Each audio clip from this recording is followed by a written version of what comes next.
February 24th, regularly scheduled council meeting, and I'd like to call that meeting to order. And would you join me in the Pledge of Allegiance, please? Pledge of allegiance to the flag of the United States of America and to the republic for which it stands, one nation, under God, indivisible, with liberty and justice for all.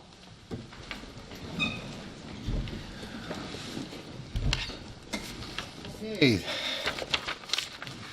We have a fairly large agenda, so we'll just move right along to item number 2. And this is the first opportunity for citizens to make comments. And I have one signed up, and then I will ask for anybody else to raise their hand, be recognized to come up and make your comments. This portion of the comment period is 3 minutes and can be on any subject that you would like to talk about. So, Ms. Whittleton, you are signed up, so please come up.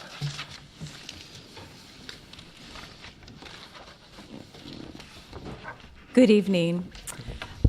Regarding last night's Planning Commission discussion, I strongly object to the suggestion that all restrictions be removed concerning the downtown overlay district.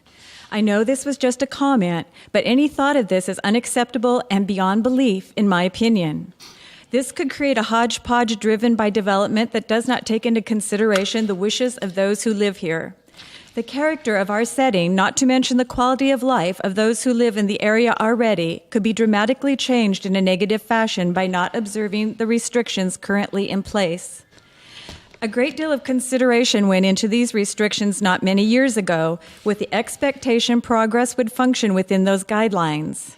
It is not unreasonable to expect developers who wish to join our community to function within those restrictions.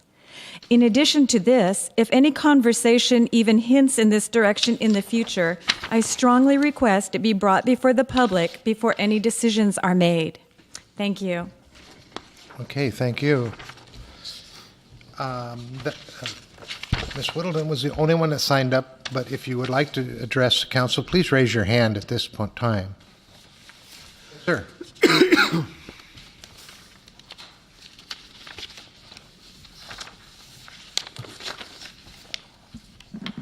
My name is Jim McCary. I reside on at 4330 Bethel Road. Mainly my purpose for being here is that the discussion is going to be on the approval of the Andasio Village tonight, and there are some conditions to that right-of-way along Blueberry that affects their project that has been, the right-of-way was purchased from me for the county, by the county, and there were some conditions to that purchase. And I want to confirm that those conditions are followed. I did send a letter to the planning department regarding that. I sent them a copy of the recorded documents, and there's also some slope easements on that right-of-way that was a temporary easement, which has long expired, which would have to be addressed. And hopefully the people doing this project will have discussion with me about this before, this takes another route, which I don't want it to. So that's my main reason for being here. Now, it seems like this discussion can be for anything, right? I got 3 minutes. Yes. Okay. I don't know how Tremont got turned into the gateway to the city. That I read that in the paper and I'm saying, what? I mean, I've lived here all my life, and Tremont was designed as a bypass. That's why that whole road was built, why the bridge was built, to bypass the city, because traffic couldn't get home at night because they'd get all jammed up in Port Orchard. So now we're going to make that the gateway to the city. We're going to put roundabouts in there, spend, I don't know what, $17 million or something on this. And what are we going to get back from that $17 million or that investment? Is there going to be any return on that? I'm running out of time already. And you still have a minute when that comes on. So anyway, that kind of makes me wonder, how we got to that point. You know, I know there's probably some people gonna make some money off of the right-of-way around there. They're gonna develop that. When I would think our best gateway to Port Orchard would be Bethel Corridor. I mean, come on. You know, that's where the most revenue is brought in from this city. The most traffic is down Bethel Corridor. You've got Walmart, Fred Meyer, Safeway, all them businesses bringing revenue. I mean, instead of spending money, we should start thinking about how we're going to create revenue. What are we going to do to bring business into this community so we can create some revenue so we can spend it? When you don't have it, it's hard to spend, which you've probably found that out already. But anyway, and as far as the fees for the, oh, look at there, I'm out, see? There's another time I'll be back. There's an opportunity at the end of the meeting to carry on from there. One little comment. I know we have a Chevy and a Ford dealer in the city. I didn't know we had a Dodge dealer. Oh, from that contract, we'll talk that. Excuse me, Mayor? Mayor? Yes. I'd like to point out to the gentleman who just spoke that we are having a public hearing on the Andazio plat matter, and so that your comments are on the record, you will need to speak again during the public hearing portion. I'll be here. All right. Thank you. Thank you both. Anyone else wishing to address the council? No? Iffy at this time? No? Okay. All right, then we'll move on. We're on to item 3, approval of the agenda. Council, what's your pleasure? Mr. Mayor, Yes. I'd Mr. like Clausen. to ask that the item 4B be taken off a consent and put onto the business item. All right. We'll move consent agenda on item 4D to the end of the business items. Was that B? B or as in boy or D as in dog? B as in boy. Oh, B as in boy. Okay, sorry. All right. Scratch what I thought. I thought I heard you say D. So, That was my question. consent agenda item B. Like B move. as in boy moved into the, Okay. So it's item F on the. yeah, item F is fine, I Right. don't care. Okay. I'll Okay. second that. We have a motion and a second. Any other discussion? Hearing none. All those in favor of the motion to move consent agenda item B and move it to F on the business items, say aye. Aye. Aye. Opposed, nay? Okay, that motion carries. Anything else? Yes. Mr. Ms. Mayor, Ashby. I would like to add an agenda item, and that would be for the approval of the KRCC-ILA, approval of the KRCC-ILA, and that will be after the presentation today. Okay.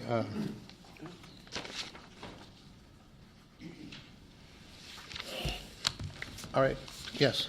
I would also like to. Well, let's do one at a time. Okay. Would you like to second that? We have a motion, I'll second that. and we have a second. I'm sorry, okay, let's have a discussion on this. Seeing none, then we're going to be adding approval of KRCC ILA would be item G. E, F, G, yes. All those in favor say aye. Aye. Aye.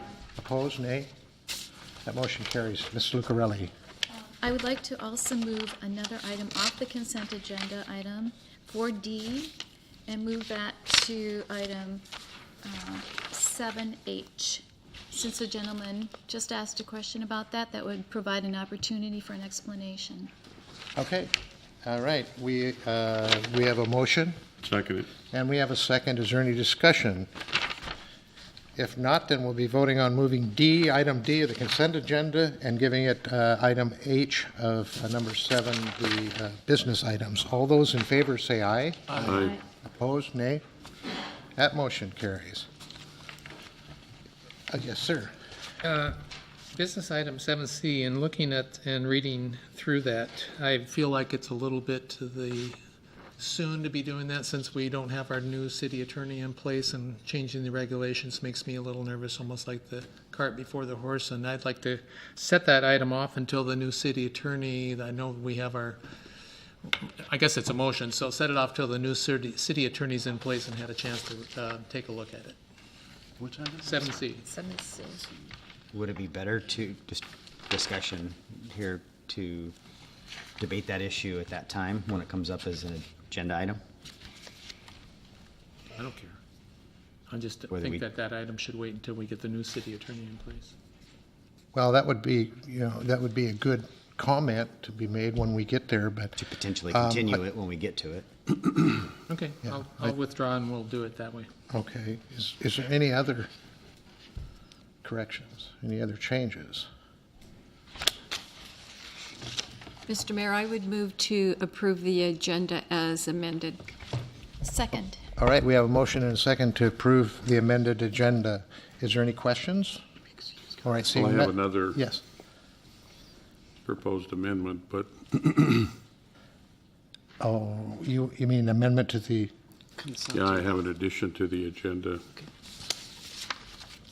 to I'll withdraw excuse my motion. Oh, yes.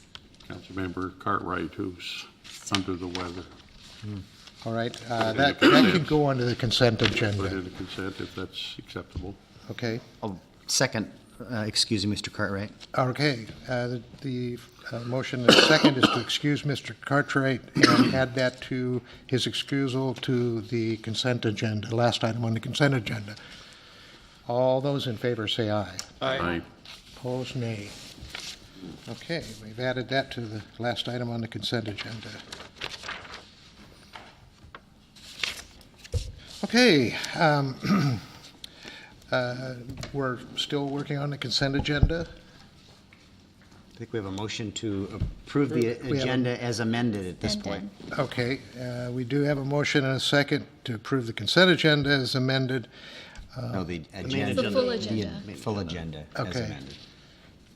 Is there any other comments or questions or any other changes? Seeing none, all those in favor say aye. Aye. Opposed, nay. Okay, I move to approve the consent agenda as amended. Second? okay, we have a motion and a second. Any other discussion approving the consent agenda? Seeing none, all those in favor say aye. Aye. Opposed, nay. Thank you, the motion carries. All right, we're going to move on then to presentations, and Miss Mary McClure of KRCC is coming to give us a presentation about some changes. And so you have the floor, and thank you for being here. And thank you for hosting this conversation.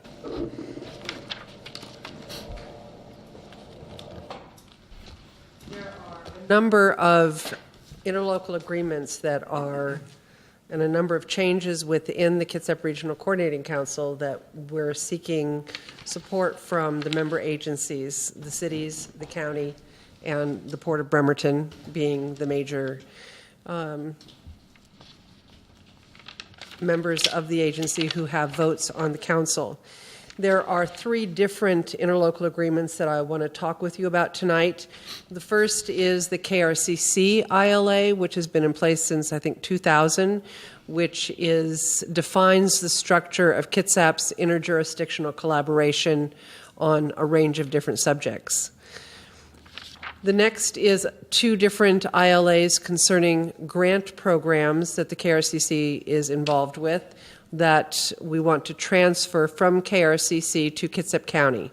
The first is a document surcharge based, in other words, when somebody files a document, records a document with the county, there's a surcharge that is placed upon the fee that is charged, and that is used to fund a low-income housing grant source, part of which goes to the state of Washington, and most of which stays in Kitsap County. And that's an agreement between the county, or among the county, and all of the cities in Kitsap. The third is the Community Development Block Grant Fund, which are federal funds. And there are 2 different ILAs that are involved here. One is between the county and the city of Bremerton because they have their own CDBG program. And the other is among the county and the other 3 cities, Bainbridge, Paulsbo, and Port Orchard, that work together on one single program.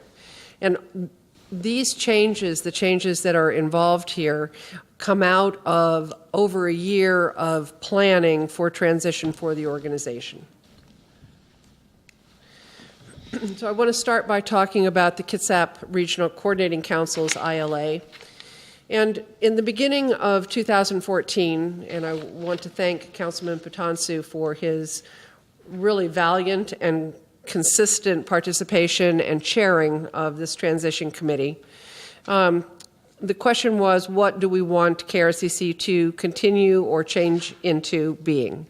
And the fundamental agreed upon goal was that the Regional Council remain an independent council of local governments. And every time we started the conversation veered away from that, it went right back to that's the key goal for how it's restructured. Its focus, land use, transportation, there are funding programs, there are GMA requirements for integrated land use planning, a legislative agenda. I think we've called it the table of strategic opportunities. When things come up that the jurisdictions haven't thought of before or need to be working with together, it's an incubator, essentially, for discussion.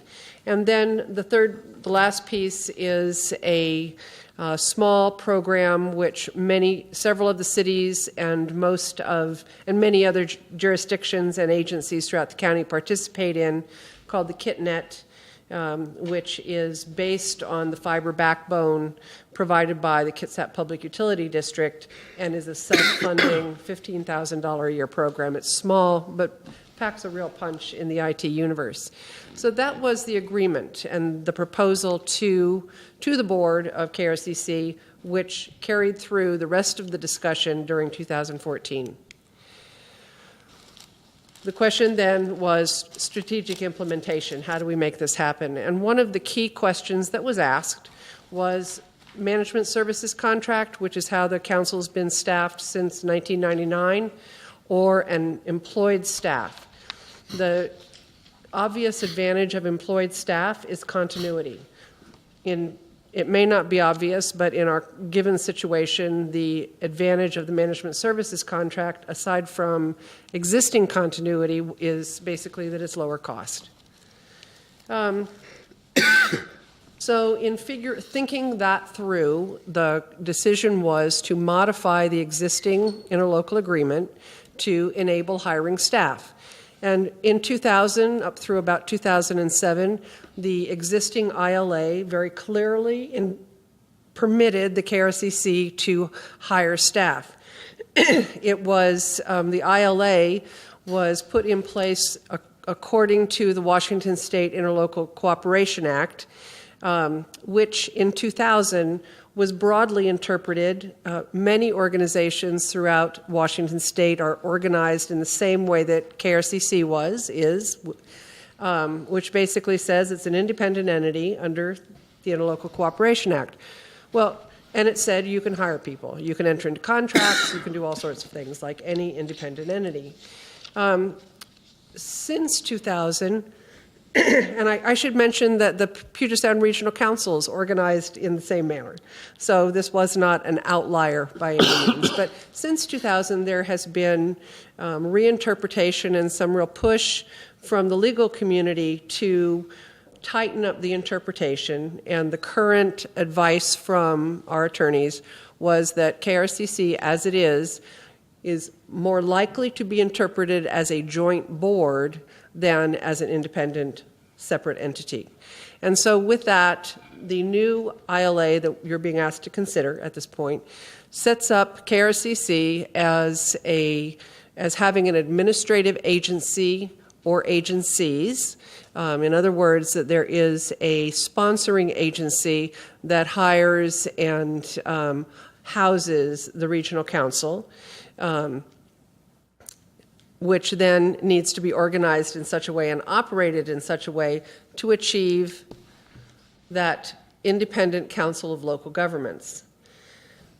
I can say with confidence that this is a different world than it was in the 1990s. The cities and the county are not at each other's throat and constantly misinterpreting each other at every step along the way.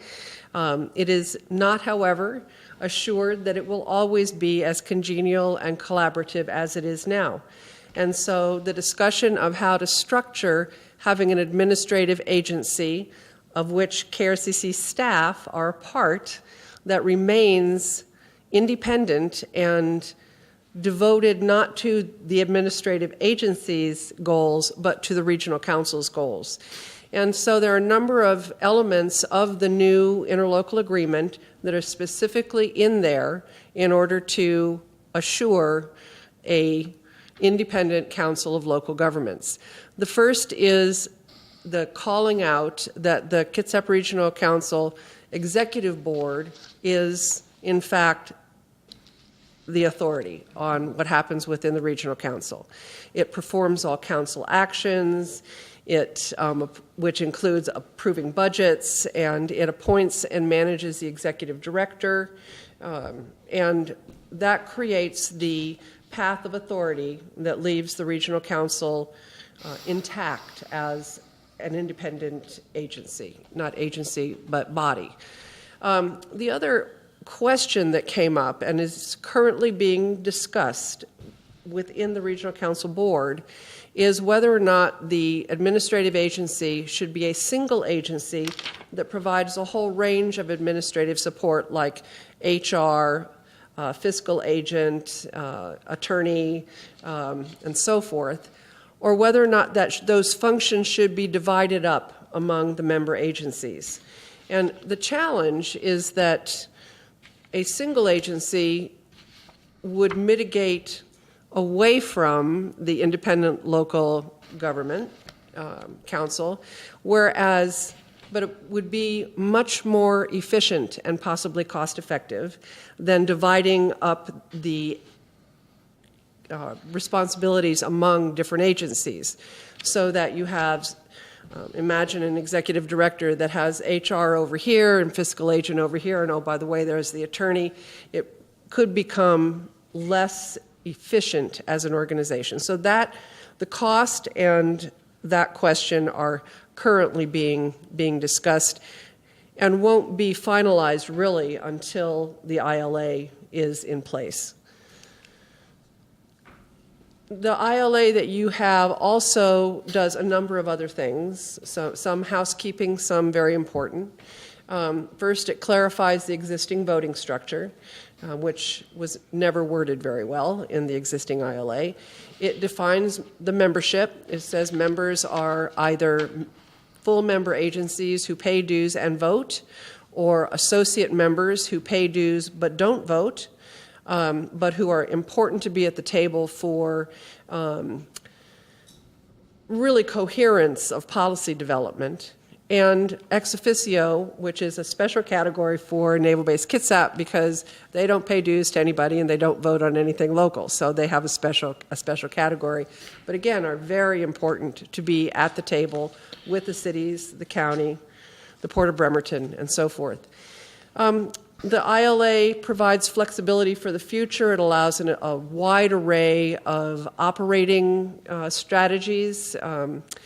And it also makes some related changes concerning need for insurance, claims, who's suable, and that sort of thing. So it's really housekeeping that has to do with the fact that it's no longer an independent entity. It is a board, a joint board. And so the KRCC board has approved the ILA for action by the councils and the Port of Bremerton Commission. It won't go into effect until, in fact, action has been taken. So that's the first ILA to consider.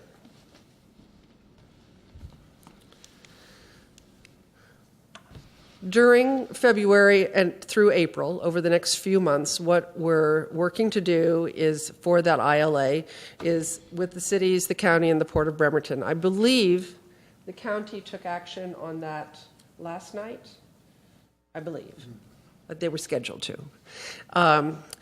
And the second thing is that once that's done, or in assuming that that will be done, the KRCC is working with the question of who's the right administrative agency, or whether that is a single or multiple, and then developing an operating agreement to enact that.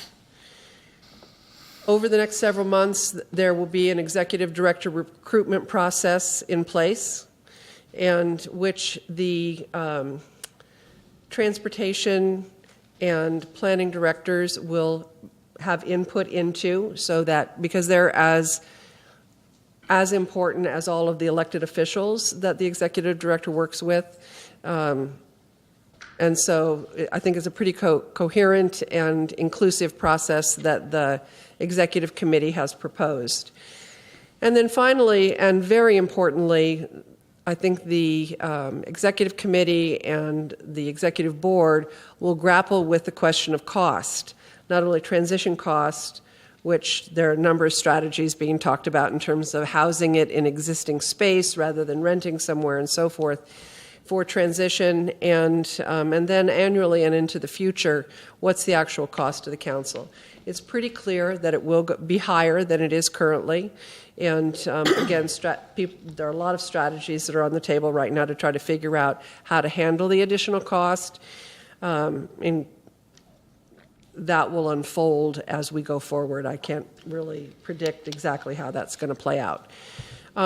Those discussions and that work will happen through the KRCC Executive Committee and the Executive Board over the next few months. We'll set that one aside and talk about transferring the grant programs from Kitsap Regional Coordinating Council to Kitsap County Department of Human Services. And I would like to introduce Doug Washburn, who is the director of the Kitsap County Department of Human Services, and is here to answer other questions after we work our way through this presentation. I'd also like to say that the advent of Mr. Washburn in the county in this position has been an important part of why many people on the council and in our partner agencies, all of the housing and social service agencies, have a high degree of confidence in Doug's leadership, not only within Kitsap County, but within the entire Continuum of Care Coalition and social service universe. So there are two different documents, two different ILAs that are involved here. The first relates to the document surcharge-based grant program. And there are two elements of that. The ILA that we're talking about now is related to the State House Bill 2060.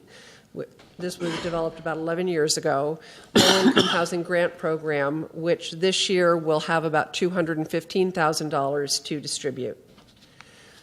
The second was created a couple of years later. It is a homeless housing grant program that this year will distribute about $1 million. But that isn't set up through an interlocal agreement. That is in the state legislation that created it. It allowed the county, Kitsap County, to pass a resolution that created it and set up the partnerships. But the way it was done in Kitsap, it wasn't a top-down sort of process. The cities and the county worked together on determining what that piece of the surcharge-based grant program should look like, and the resolution became something of a formality that flowed out of the collaboration that was already existing through the 2060 program. The other half of the house on the housing grant programs is community development block grant funds. I think I've already talked about the fact that the City of Bremerton has its own CDBG program. They will enter into a separate ILA with Kitsap County, but the full program is with the county and the other three cities. The way it's currently structured on both of those programs, the KRCC acts as the policy board, the final grant acceptor, if you will, grant maker. But staff work is done, the community development block grants are done through Kitsap County staff, and the document surcharge-based grants have been done through the KRCC staff. And that will get consolidated.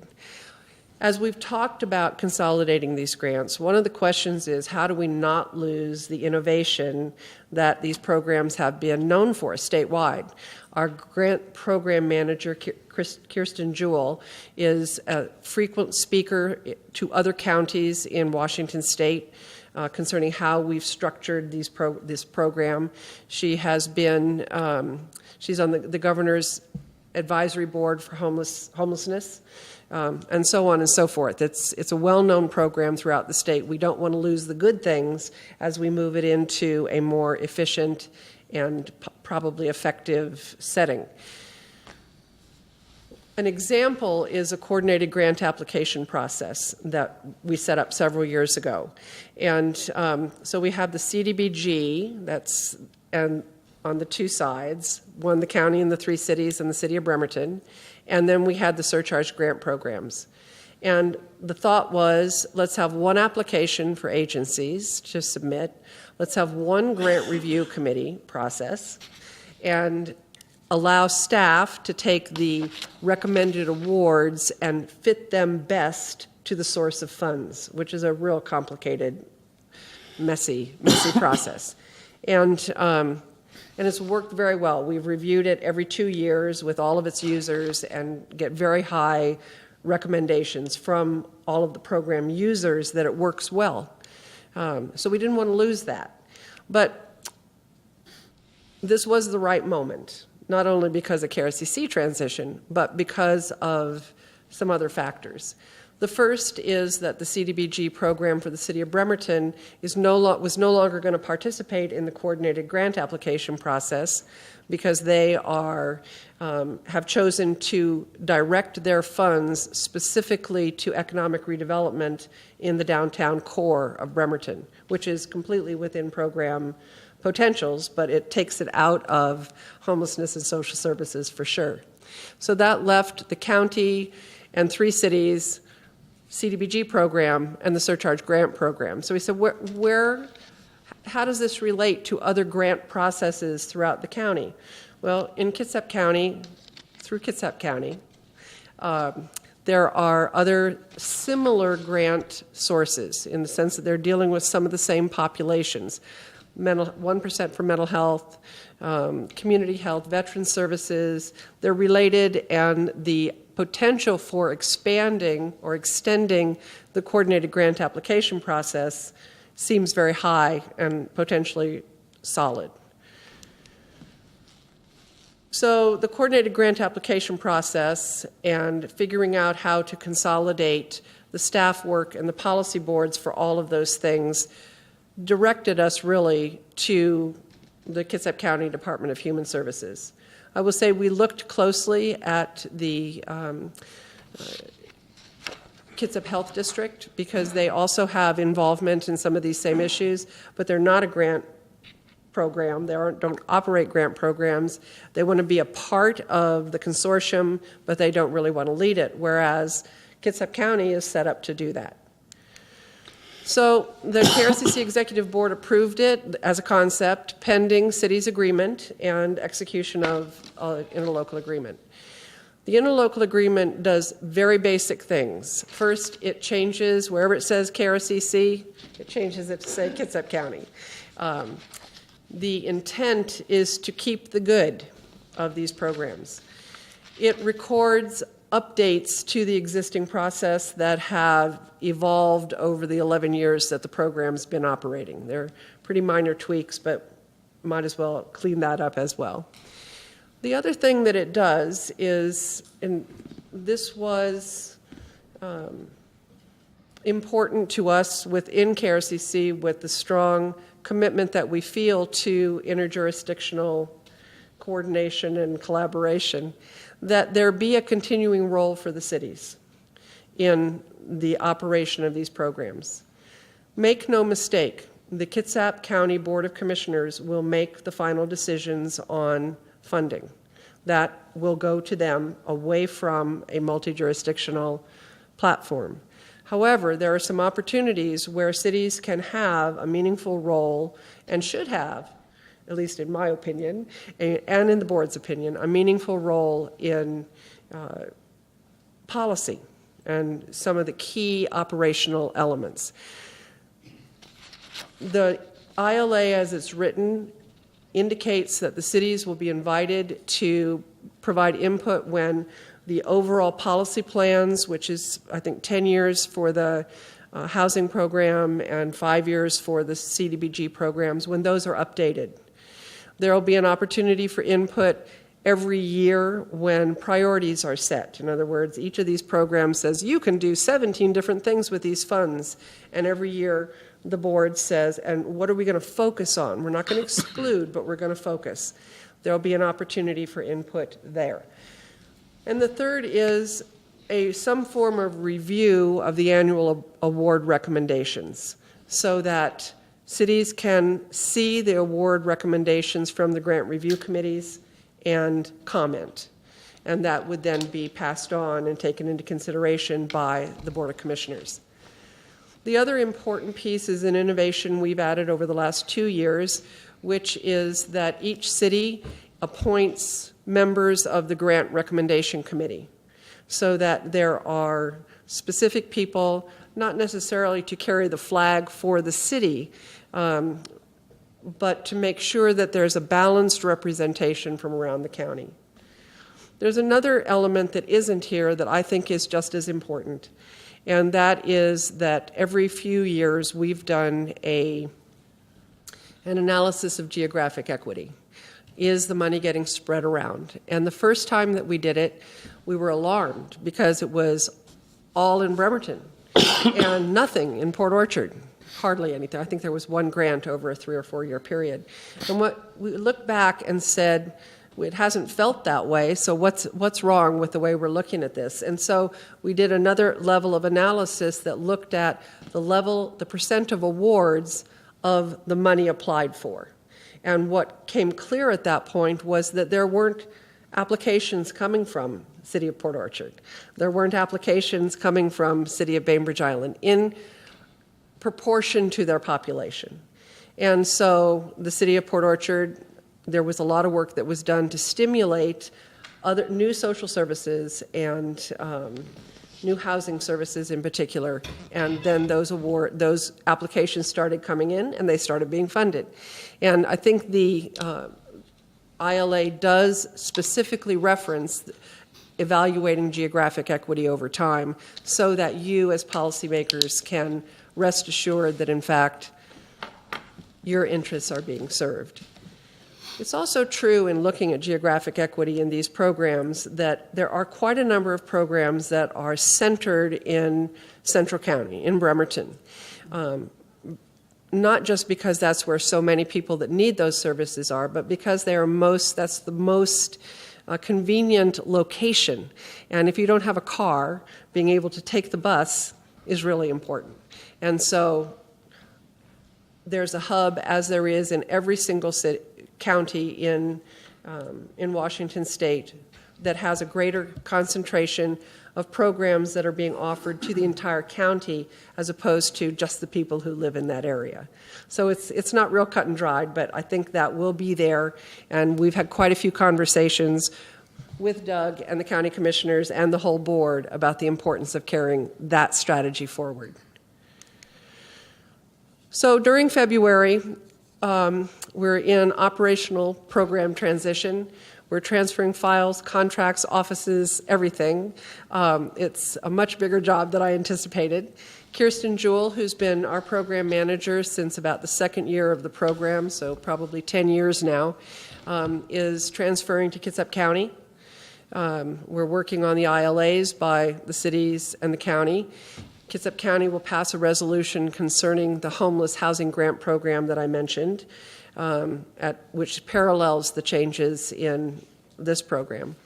And our goal is that by March 2nd, the program transition is complete so that it's done before we start the 2015 funding cycle. And I'm not quite sure how we've gotten it together so far to make this happen, given all of the details, but in fact it is online to be done within that time frame. So there's 3 ILAs to consider: the KRCC ILA, the Document Surcharge Low-Income Housing Grant Program, and CDBG. And with that, I'd like to, before I say comments and questions, ask Doug Washburn if he has any comments that he wants to add. Good evening, Mayor and City Council. My name is Doug Washburn, and I'm the Director of Kitsap County Human Services. As a City Council and a Mayor, what would be important to me in this decision is, will any more money get taken from direct services and reallocated into administrative funding? And it won't. We can do the funding administratively exactly the same as it was done at the KRCC, which means that not a single dollar will go away from direct services. I think that's important for these programs because many of the agencies we work with are nonprofit agencies that run really close to the cusp of what they're doing to get these services out to people. The other thing is we have the Community Development Block Grant Office at the Norm Dix building on the 4th floor. We're able to rearrange that office space for no further rent or cost to any of us. And we will move the housing and homeless staff out there. So we'll have a synergy and a collaboration out there, I think, that'll even be closer than what we're able to have now. That's all I had to add, unless there are any other questions. Questions? Yes, Mr. Thompson. There may be one over here. No, for Mary, actually. Okay. So do we have we haven't seen a document yet. Is that, Of any of these? no, Oh, that's, oh. Well, what a tacky thing to ask you to approve a document Well, that you yeah. don't have in your packets or haven't seen. I mean, I'm intimately familiar with it Yeah. because I worked on it for over a year in these changes, and I support this. It's just how do we, this is important. This is important, and, Yes. and I think you want to operate Absolutely, business I get- March 3rd, yeah. and we don't have another meeting between now and then. So how do we do this? That's a very good question. I'm quickly thinking. I think we know at least 2 of the cities that are not going to take action until until after March 1st. 2 that will not they've heard the presentation, put it on consent agenda, and will act after the March 2nd deadline on shifting the program. I guess my thought would be to put it on consent agenda. Tomorrow morning, I'll send copies of the documents, and we'll punt. And I think probably have to have a wing and a prayer that you, in fact, will decide to enter into these interlocal agreements. I don't really have a better solution than that. I can't manufacture and I distribute hear you. the I guess, ILAs. Is there concerns with anybody with what we've heard here tonight? I agree with you. It would be nice to be able to at least see the document. I'm Yeah. familiar with the changes, but still. I have copies of the housing transition documents that Doug kindly provided, which I can leave with you, but I think you need the redlined versions and the full things sent to all of you. And I will make sure that happens in the morning. I'm sorry, I didn't realize you didn't have them. 10th is our next council meeting, The 10th? the 10th, yeah. So that'll put it out 2 weeks. Yes. almost into- Well, I don't see that it can be helped. Could you elaborate for just a moment on what you said we were not going to be deciding in this, I guess you'd call it a packet or a presentation? For example, you said the costs would be determined later. Right. Okay, Once that was the part that I was most uncomfortable with. Yes. Well, I think you're not alone, as I think Councilmember Ashby would acknowledge, and Rob Patansu and John Clausen. You are in the interesting position of having numerous representatives on the KRCC Executive Board. And I think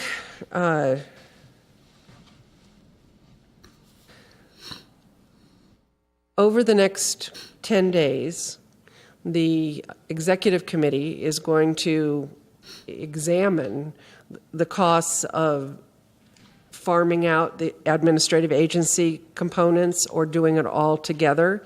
There's been quite a focus on how to do it cost effectively. There's discussion of where non-fee-based space might be. But that is the challenge. And I think the question, the way the ILA is set up for the KRCC, whatever flexibility there exists, given having public sector staff as opposed to a contract, I mean, that's an inevitable cost increase. And the question is how to offset that. We're busily exploring whether or not there's any way to frame this so that it's eligible for federal grant funding through the PSR, the Puget Sound Regional Council federal grant program. I don't know that that's likely, but I think that the cost question is one that is key for everyone involved at this point, and I would defer to any of the others of you that are part of that conversation. We're one member, our city, of this whole organization, and we kind of have to go along with the vote of the group in this scenario. We can't do these services on our own. And there is, you know, we went into this knowing that a staffed employee with benefit package costs more than hiring a consultant, but there was the desire that we would have a standalone agency with staffed employees, and until we hire that person, you know, we know what the cost with Mary's contract has been year after year, but until that person's hired, we're going to need to pay our proportional share of the agency's costs. And I think that was my question, because it sounded like our proportional share was going to be modified, or that was one of the proposals. Or That at least was, okay. but So in that's the either part that we're not case- discussing now, though. Yeah. In either case, in any case, I don't foresee a scenario where Port Orchard's proportional share rises dramatically. Okay. But we don't see it going down either. I mean, Right. but we don't know where it's going to end up until.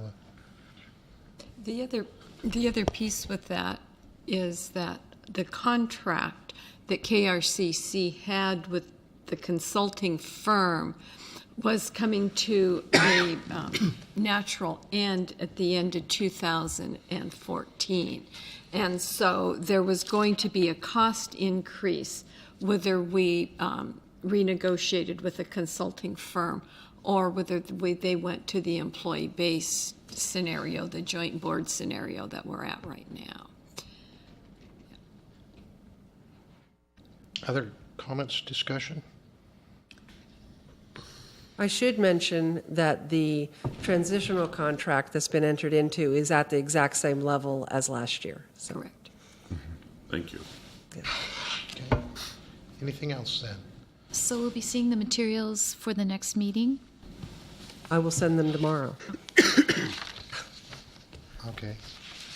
Very good. Thank you so much. Thank you. And any questions we have, we'll get right back. We'll try to flesh those out before the next meeting and get it. Thank you. And if it's useful, let me know. I'll be happy to come back to your next meeting if there's any value to you in that. And certainly your representatives on the Regional Council board will bring forward the tenor of your conversations and concerns. Okay. Thank you. All right. Next item of business will be very short. West Sound Alliance video and report. And before we start the video, I'd like to just tell a little bit about what the West Sound Alliance is or has become. The West Sound Alliance is a remarkable partnership of municipal and private entities.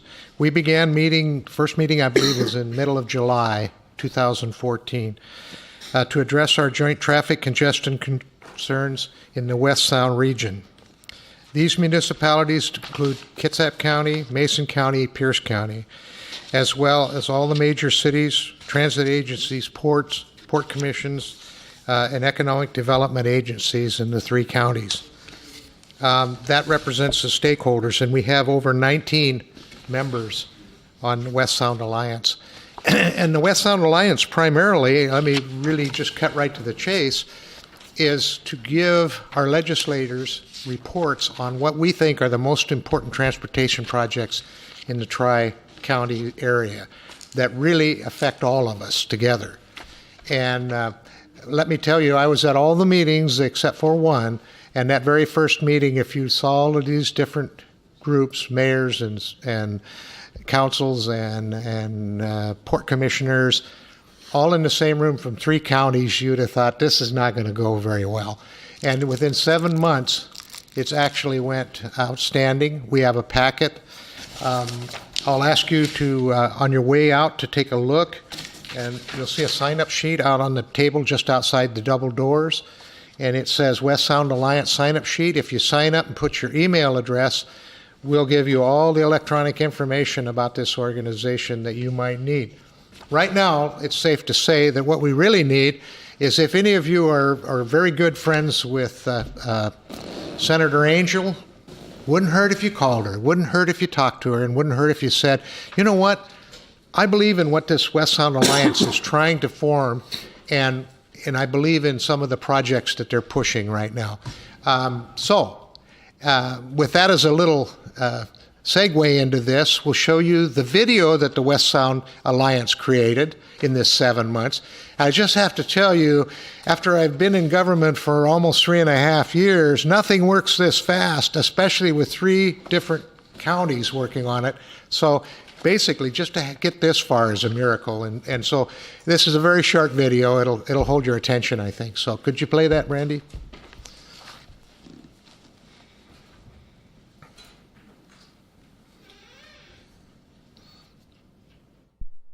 Uh-oh, that's not a good sign.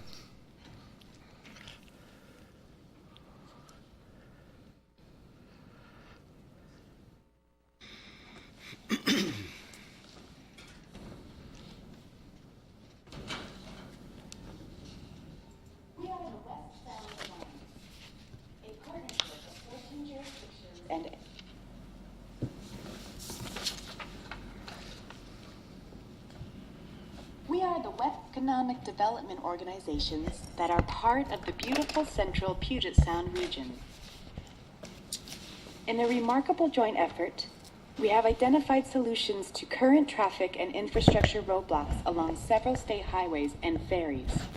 Currently, over 60,000 skilled workers commute into our market daily, many of which work at the Puget Sound Naval Shipyard, the second largest industrial complex in the Pacific Northwest. It employs 1 out of every 3 maritime workers in Washington. 33,000 total employees, and contributes over $6 billion to the regional and state economies. Current congestion impedes the transportation and access of our workforce to the Puget Sound Naval Shipyard and other surrounding areas. Our proposed solution to this congestion is to invest in infrastructures in the West Sound that will support our workforce and contribute mightily to our economy.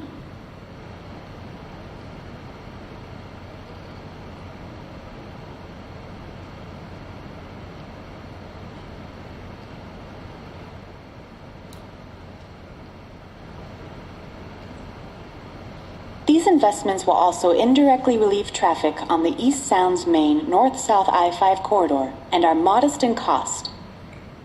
The total cost for these projects, spread over a 10-year period, is estimated at $470 million. Together, we can preserve our Pacific Northwest lifestyle, which we all cherish.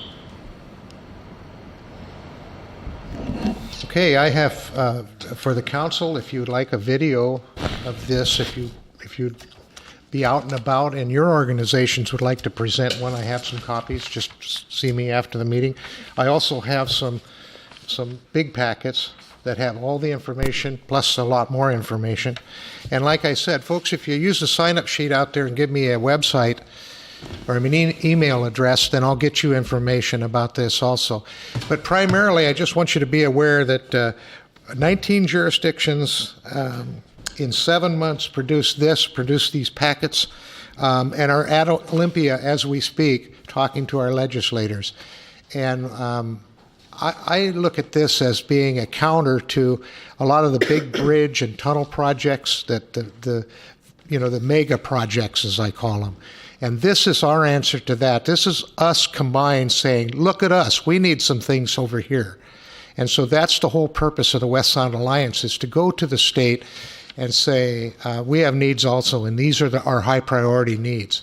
So as long as we can keep this West Sound Alliance together and make it stronger, I think it'll be a really good thing especially for Kitsap, because we're kind of right in between. And if you did notice, most of a good percentage of the projects are right in our South Kitsap corridor. So, Mary McClure, I wanted to thank her because if it hadn't been for her efforts these last 7 months, she was doing this in her spare time along with reorganizing KRCC and a whole bunch of other stuff. So Mary, could you come up and tell me your thoughts about this? You know more about it than I do. You've worked on it for the 7.5 months continually. So. When we started this whole process, there was some efforts on the east side of the Sound, essentially particularly focused around Joint Base Lewis McChord and in Snohomish County, saying, look at us, we're important. And some of our legislators and some of our public affairs folks said, hey, we should be doing this too. We shouldn't. It is not productive for Port Orchard and Kitsap County and Bainbridge Island or anyone else to all be going and telling that same group of 6 or 9 legislators, gimme, gimme, gimme. And we need to go and say, we need all of this, we're together, we're not going to ask you to cannibalize each other. We are supportive of the whole region. And as soon as we got the whole sort of effort going, there was widespread awareness of it throughout the Puget Sound region. The Peninsula Regional Transportation Planning Organization came back and said, hey, have you heard about what they're doing? You should do it too, for the Olympic Peninsula. And it sounds great. My question now that we're into the session is it going to work?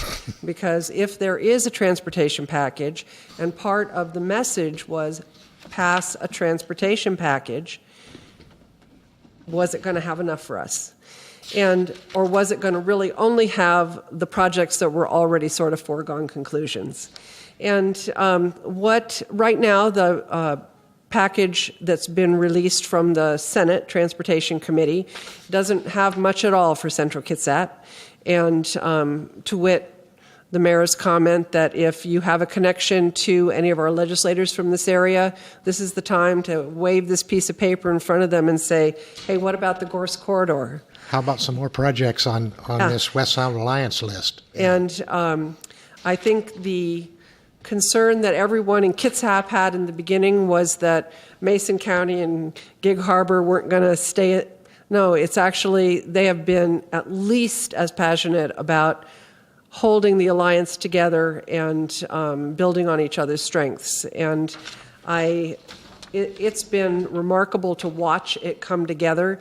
And I think we're in the midst of a pretty intensive push to gather email addresses of people that are willing to send a personal note to their legislator and say, hey, this is important.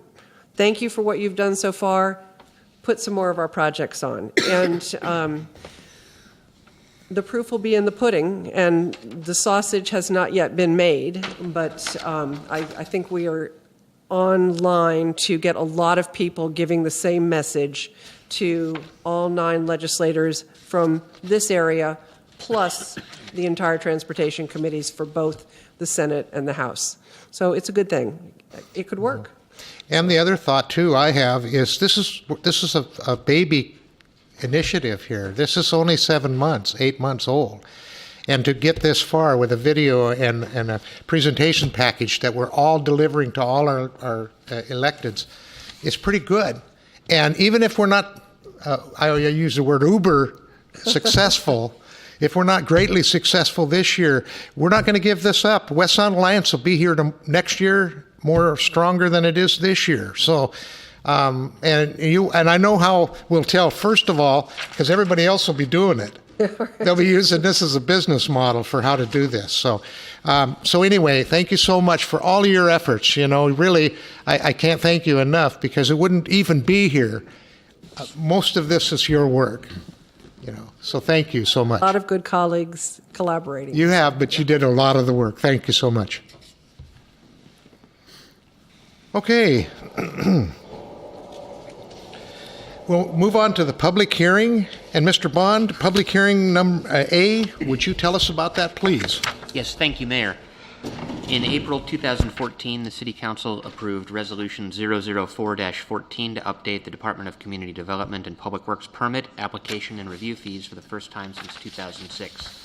Over the past year, staff has identified the need for some clarification with regard to certain fees. In addition, the interim city attorney has raised some concerns with some of the fee policies that were contained in that resolution. Finally, the International Code Council updates building valuation tables twice a year to provide accurate estimates of construction values for the purpose of building fee and plan review fee calculations. The resolution before you would move Port Orchard to the most recent August 2014 building valuation table. Other specific fee adjustments would include creating a flat fee of $100 for the installation of prefabricated carports, creating a flat fee specific to re-siding projects, creating a flat fee for solar panel installations, calculation of using bid price for the calculation of fees for door and window replacement, reducing some of the appeal fees that were contained in the resolution, and adding exemption and variance fees for the view protection overlay district regulations. Finally, there would also be a fee to get started on the processing of a development agreement in accordance with our new development agreement ordinance. Finally, this resolution was discussed at the Finance Committee. The fee policy updates have been modified somewhat since then, but the general numbers are the same.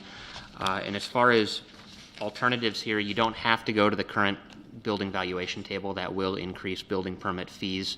It's a pretty small amount, but that adjustment is supposed to keep our estimates consistent with current building valuation data. And so we're using 2010 data, and obviously prices for things have changed since 2010, and so this helps us keep up with those changing costs.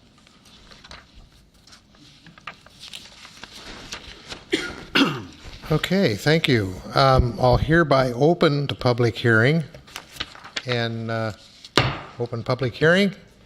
And no one has signed up to testify, but I still give you the option of changing your mind, raising your hand to be identified. Do you have any comments? Usually give you 2 or 3 chances. No? Second, third chance. All right. I hereby close the public hearing. And council, what is your pleasure? Would you like to open the floor for discussion about this? Does anyone have a motion? What would you like to do? We'll make a motion just to get things moving here. Move to approve the resolution amending the city's Department of Community Development and Public Works fees and policies. Thank you. We have a motion. No second at this time. Do we have a second? I'll second it. Okay, we have a motion and a second. We'll open the floor for discussion, comments. Discussion. Mr. Patonsu. I'm sure this is already in effect, Mr. Bond, but I'm just curious why. Why do we need to have a fee for someone to replace a door or a window? Well, the building code requires permits for those types of activities, and so there's obviously a cost of issuing that permit. And quite frankly, I think that sometimes doors and windows are probably replaced and we don't know about it, but should somebody choose to seek a permit for that, or should we find out that somebody is actively replacing something, we enforce our building code. So there's a cost to that. So it's because building code requires it? Is that what you're telling? Is that the answer? I don't have the details of the building code in front of me, but yeah, that's the reason for the fee is that people seek building permits for those types of activities. So does that mean everything in here is required by the building code? No, a lot of this stuff is required by the development regulations or public works standards or other requirements from our municipal code. So nothing in here is something we just made up. It's all required by something. Well, if you remember when we adopted the SmartGov, when we upgraded our permit software, we did create a surcharge to be tacked onto the permit that is remaining in place. And you'll notice that in the fee policy, we did mention that that was purchased and that it was installed at a certain date so that people who are seeing that fee know what it's for. Yeah, generally, these are all permits that are issued through our various departments, and some of them have been around longer than others. Yes, Ms. Ashby. Oh, Mr. Bond, I had a question on the view protection overlay district regulations. And we've got to add an exemption fee and a variance fee. Can you explain how those fees would have impacted the two projects that we've looked at recently for view protection So variances? both, we got 2 requests for exemptions for the viewshed protection overlay district. Obviously, that requires me to take something to the city council and process it, and so it's a very nominal fee for the time and effort that's involved in that, but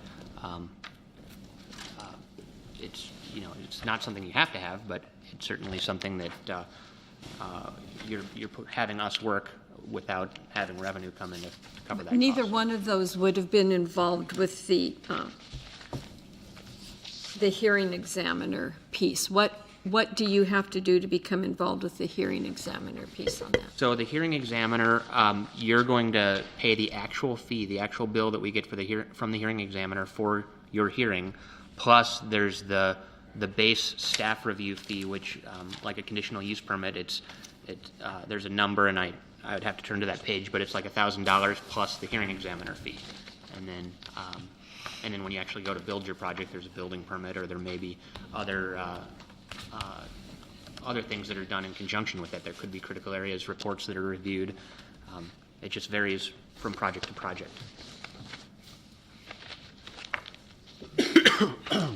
Any other questions? Any other comments? All right. Mayor? Yes. I do have a couple questions. One, in the document that we received, the staff report, the third bullet indicates it's $70 per what I think is 100 square feet of siding, as opposed to $100. I saw that too. And really, my question is, 100 square feet is really not. Yeah, and I believe that in the absence of that, you're relying on the building valuation table. I think the alternative would be to change that to bid price, which maybe is a better way to determine the permit fee. Well, it'd be nice to know what that equates to, if it's going to be more money than $70 a 100 square feet or less. But to me, $70 for 100 square feet of siding seems a bit excessive. Well, we could certainly, I think my recommendation, if you wanted to do something tonight, would be to just amend that provision to make it bid price. And but otherwise, I'm going to have to go look back and figure out where that number came from. Okay, then my question is, what does that mean? What's bid price? So there's a spot on certain applications that if it's an unusual project, or you actually go have a contractor provide a bid for work to be performed, you're actually volunteering the evaluation of the improvement. And so if you say that your siding project is a $2,000 project, the building permit is issued based on a $2,000 valuation. So how do you calculate on a $2,000 project? What would If you look at table 1, there's a $501 to $2,000 valuation. It's $26 for the first 500 in valuation, plus $3 for each additional $100 or fraction thereof. So you're looking under $100. Seems much more reasonable than $70 per 100 square feet to me.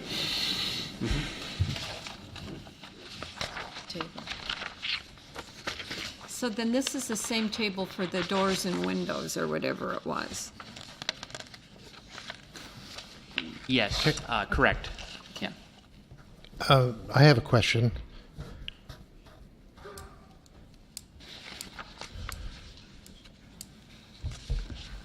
Yeah, what's the question? My question is, I put my own windows in. I bought $1,200 worth of windows. I didn't pay anything to put them in.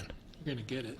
Yeah, so I just did it. So how would that be rectified or charged? Code enforcement will be out in the morning. $47.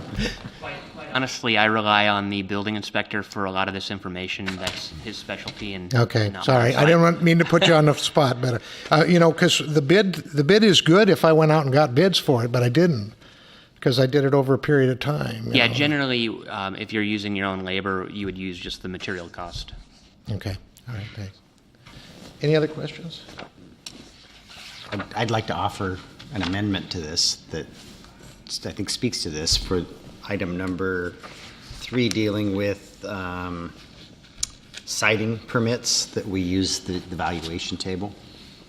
Is that sufficient direction? You mean the bid price? The bid price and the valuation table that's included in this packet? Okay, so I'm clear. We're going to change that $70 and $100, take that out and put the same as it's read in the 5th one down. It says, based on bid price. Yes.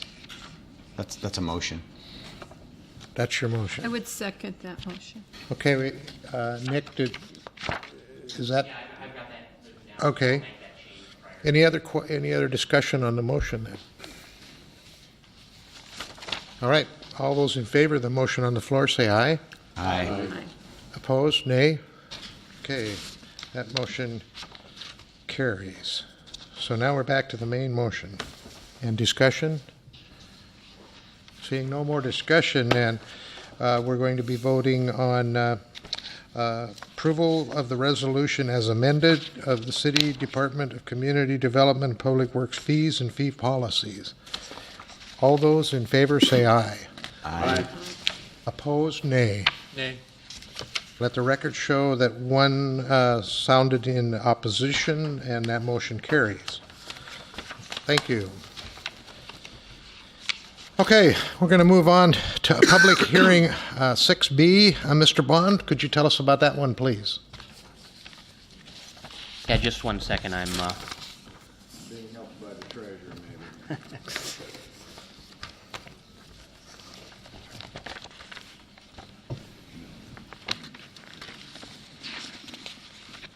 Thank you. okay. My apologies. My staff report was not in my packet. Actually, that's the.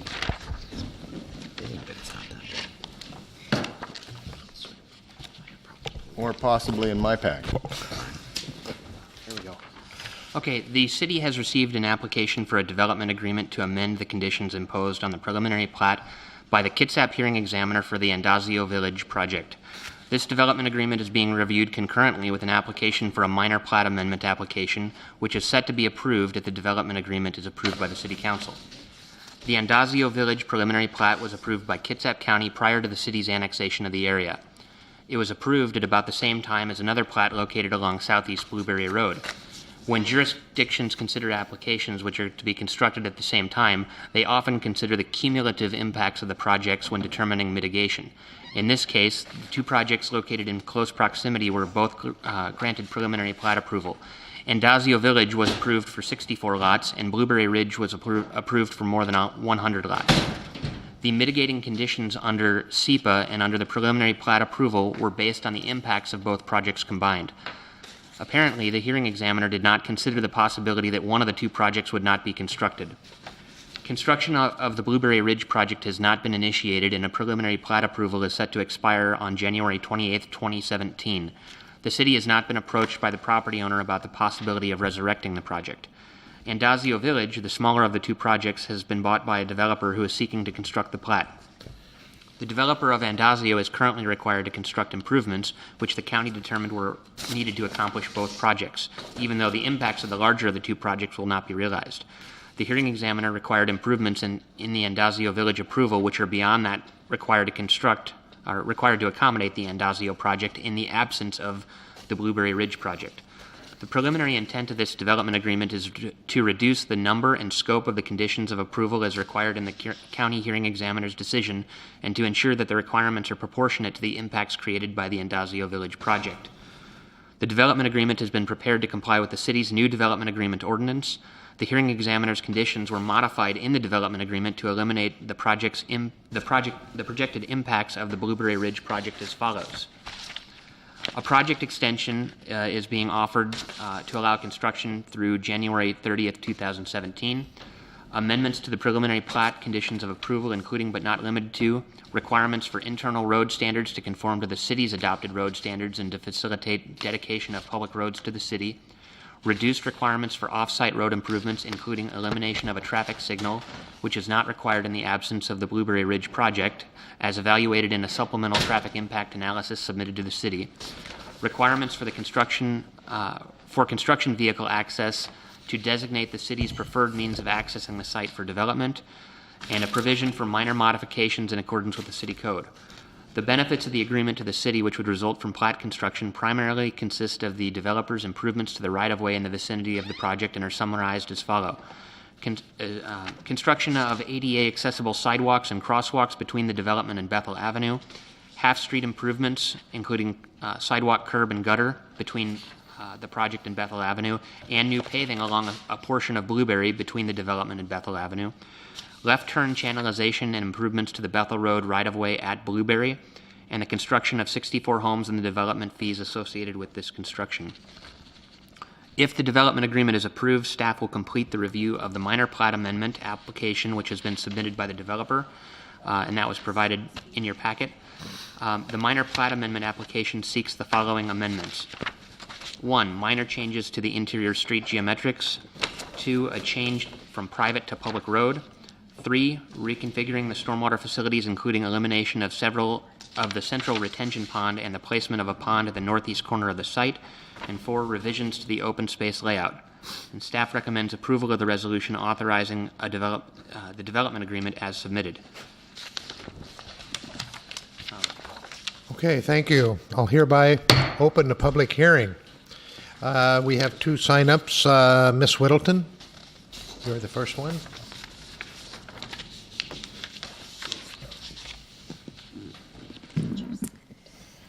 In light of the potential Andazio development, I wish to encourage those of you who may not be familiar with the area to do an on-site visit and check out the access roads, which are very narrow and substandard. The question needs to be fully addressed as to whether or not enough has been proposed to mitigate potential traffic hazards and backups. I frequent this area often and currently find it can be next to impossible to make a left-hand turn off Blueberry or any of the other access roads serving this area, such as Geiger and Ramsey. The addition brings in a significant number of additional vehicles onto substandard streets without making provisions for them to make a left-hand turn when leaving the area, not to mention difficult access, except when vehicles approach from a northerly direction up Bethel. I question if the offered one-half street improvements between Blueberry and Bethel provide street widening, or if this pertains only to sidewalk shoulder work on one side. I am heartened by the left lane improvement to Bethel, but question whether this is really enough. It is understandable that the earlier proposed traffic light could be costly when the price is not shared in conjunction with other developers.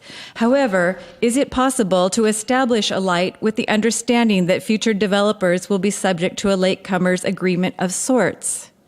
My concern is that increased traffic will make it even more difficult to access main roads in an area where ingress-egress is already a challenge, thus causing an unsafe access condition. Thank you. Thank you. Mr. Walker?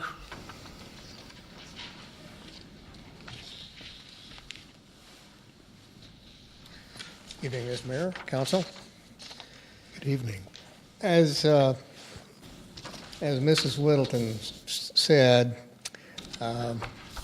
it's quite a challenge making left turns in and out of that area right now. I am a resident of Salmonberry, so obviously I use that several times a day. And I have concerns about that development because of I'm very concerned about the traffic flow on Ramsey and Blueberry with the current residents and the additional traffic we now see since the new fitness center opened at Ramsey and Sedgwick. Also, a whole lot of people have realized that they can use Ramsey as a bypass to get around the congestion at Bethel and Sedgwick, and they do. Ramsey is currently too narrow for two cars to pass, except when you get down by Tommy C's. And even that's a little bit of a challenge. At one point on Ramsey, down near Salmonberry, there are two power poles in the right-of-way on opposite sides of the pavement. They're actually at the pavement edge. There is no clearance from the pavement to the pole. And one's on they're on opposite sides of the road. So you actually have to do a little jog when you go down that road. I wish that anybody involved with making any approvals on no improvements in that area would drive that a couple of times and see what that looks like. It's a one-way road at best. Us local residents are used to having to pull over when we see somebody coming on the other side of those telephone poles and kind of get over with our wheels basically at the edge of the blacktop, which is kind of a challenge in a couple of spots because there's a ditch there. So that makes it hard to keep your car safely on the roadway there without getting hung up in a ditch. When some of those people who are using it for a bypass that don't live in the area come down that road, it creates a big problem because they tend to be going pretty fast, and they also tend to not want to give the right of way to somebody and pull over the side. And us neighbors that pass there all the time wave at each other and slow down and pull over the side and pass. But those using it for a bypass don't do that, so it gets a little hairy out there at times. Relaxing any requirements that are already in place for additional construction in the area would be highly detrimental to the ability of residents to access Bethel and Sedgwick. Since there is currently no traffic control in place to allow traffic from Blueberry and Salmonberry residents to enter Bethel and Sedgwick, left turns to either street is, as Mrs. Whittleton said, very challenging. I understand that there is no current active plan to upgrade Bethel, except for if some left turn lanes were made there, possibly if the construction, the people responsible for building this this housing development, if they're required to put something in there to help us with traffic, I don't see how we could possibly relax any standards and requirements on that. It is my opinion that the city of Port Orchard should take the responsible path and require upgrading both Ramsey and Blueberry to city roadway standards by the developer before allowing any additional neighborhood home building projects. Also, I'd like to thank the city because from a request from me and a couple other neighbors last year, they put in a street light at the corner of Ramsey and Salmonberry, which is reduce the drug deals and crimes going on out there, which were pretty much nightly. But they did move down Salmonberry towards Bethel about 150 yards back in the woods. Thank you. Thank you. All right, anyone else? Okay, please.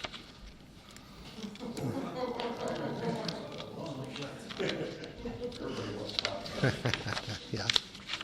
Well, as you know, I've been up here once before already, and I made a few comments about this project. I'm far from against developing, that's for sure, but I think developing really needs to be done in the right way and looked at all angles.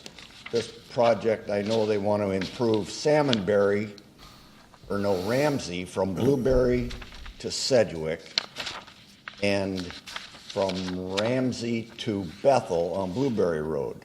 Now, there is a question as to what's a half improvement, you know, a half road. I don't know. That's what I read there, and I don't know, you know, do you make a road half the width it's supposed to be or what? In this thing it says half, you know. But when people, you know, people, when they come out of this project, they aren't going to say, okay, the developer designed this, I'm supposed to go out Blueberry. No, if they're heading for Bremerton, they're going down Blueberry the other way, turning on Geiger and heading down Sedgwick. And there's nothing in the perspective to be done with that road. Or if they're going to Port Orchard, they aren't going to go straight down Blueberry. They'll go down Ramsey and then go out Salmonberry. And as you know, the Salmonberry intersection at Bethel Road, the road's offset, it's really dangerous. But I mean, if they just can't take into consideration Blueberry and Ramsey to Sedgwick.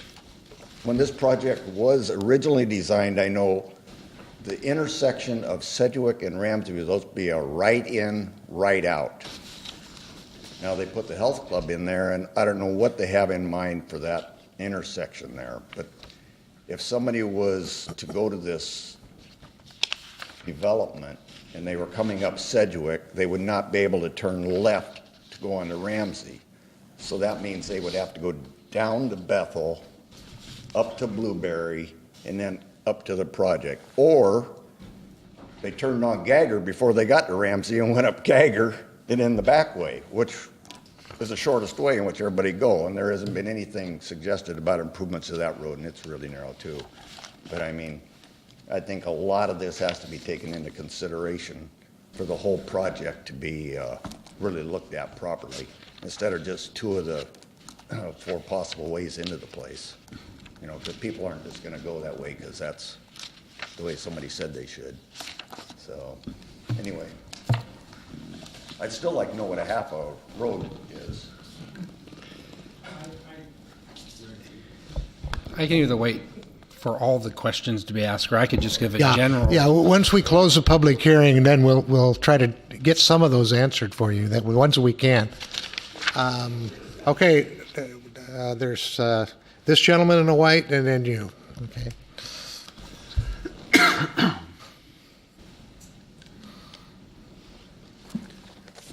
I agree with the previous speakers. My concern is with the other development that originally was going to install a light on, with the 2 developments, they were going to install a light at Blueberry and Bethel. If this other development comes on board all of a sudden, now they've got access to Bethel, and what can the city do to make sure that possibly the Ramsey and Geiger and Blueberry to Geiger are all brought up to city standards, rather than allow the next developers to come in and utilize what this developer has improved. Because, I mean, we're going to be dealing with people working in the shipyard and working in Tacoma for the most part. And they're going to take the shortest route possible, which is going to be Geiger to 160 to the highway, which is going to create a lot of safety concerns both ways. Traffic backups coming home when they're trying to turn onto Geiger. The traffic's backed up a long ways now. It'll be backed up even farther. So that's all I got to say. Thank you. All right, thank you. Yes, sir. Good evening, Mr. Mayor and council members. My name is James Urena. I'm the Vice President and General Manager of Oak Ridge Homes, the developer of Andazio Village. And I just want to say thanks to staff. They worked with my company and my engineer, Mike Winnick, on this development agreement. We've owned this property since 2007, and within the downturn, we feel it's the right time to start development. And also want to say to the public, we hear your concerns. I'm here this evening to hand out my card, answer any questions you guys may have, be your point of contact going forward for this development.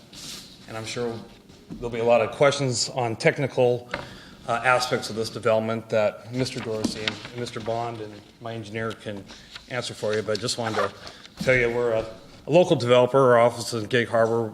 We've been building homes for 32 years. mainly in Pierce County, and we have this development and another one off Melcher Street that we're looking forward to working with the city of Port Orchard, and appreciate that work environment that we've already experienced with city of Port Orchard. So thank you for letting me speak today. Okay, thank you. Anyone else? Please raise your hand. Okay, seeing no one else, then I will close this public hearing. Council, what's your pleasure? I guess I want Mr. Dorsey to answer some questions. What are half-road improvements?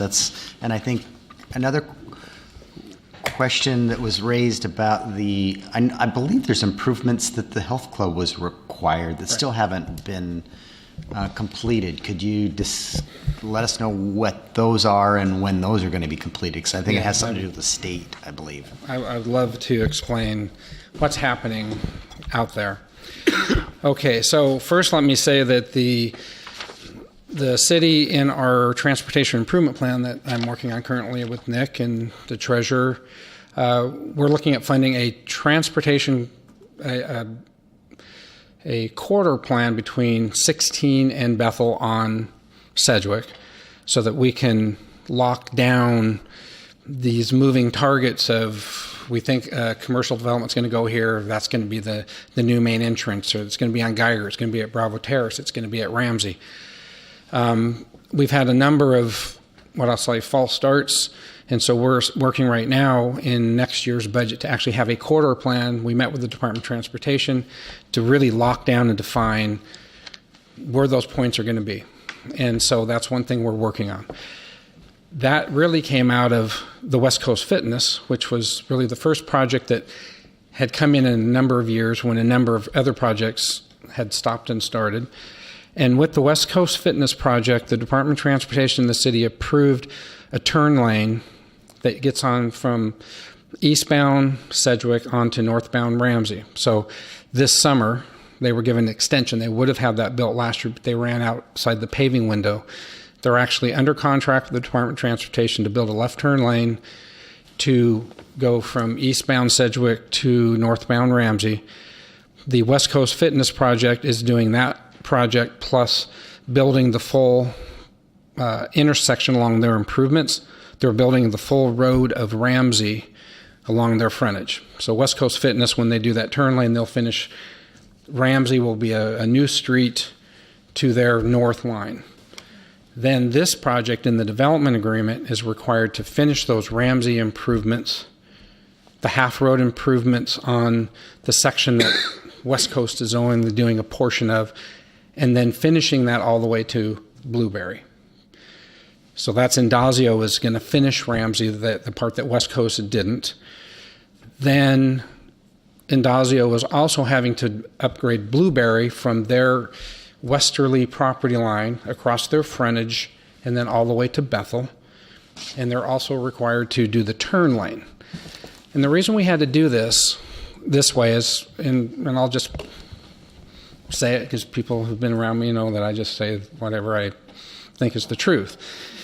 The county really screwed this thing up because I've done developments for 25 years before I came here, and never would you have two independent projects, two independently owned projects conditioned cooperatively. It made no sense. And so when Indazio Village came in, we couldn't have Indazio at 64 lots put in all the improvements on the impacts of 164 lots. It wasn't reasonable.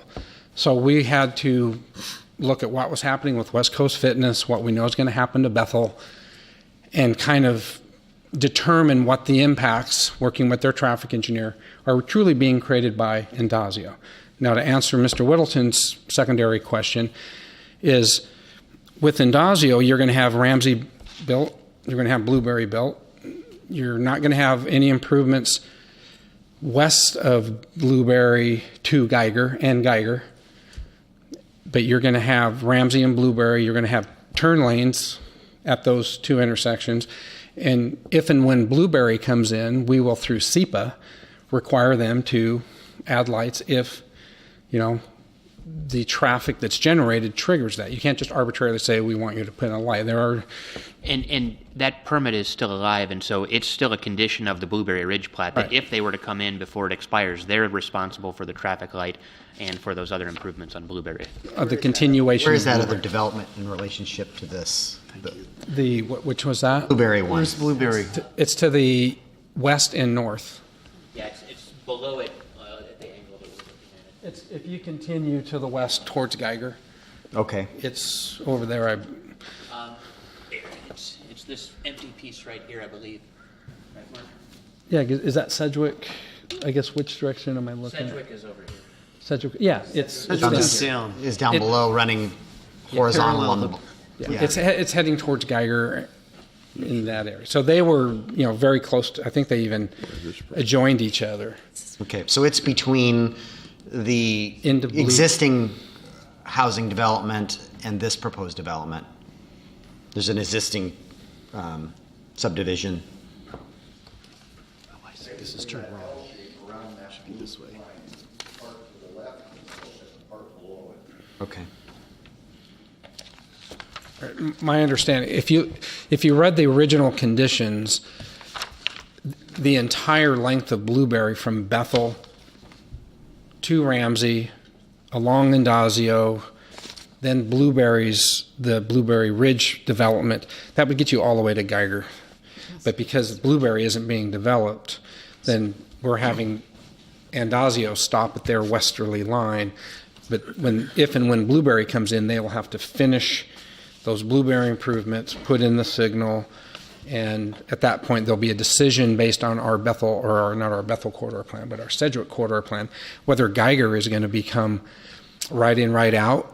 And to touch base on Geiger, or on that corridor, we have a large development that's being proposed that will more than likely, in the direction the city is moving, there'll be a controlled intersection, probably a roundabout at Bravo Terrace, or just east of that at the current right out only by the gas station.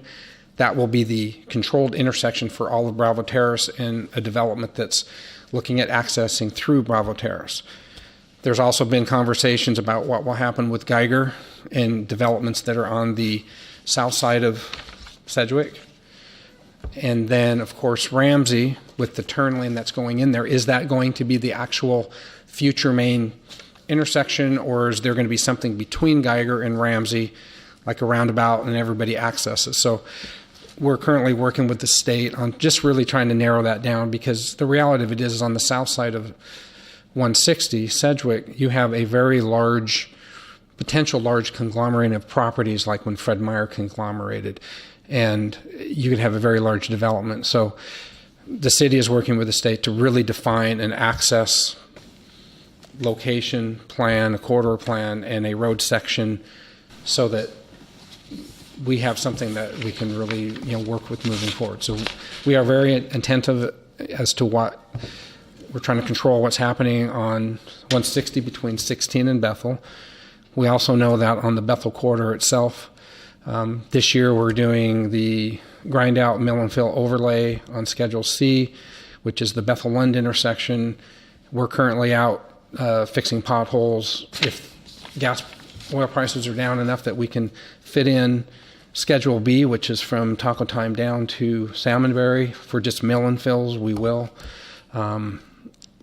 Then in 2016 and 17, we'll finish the mill and fill.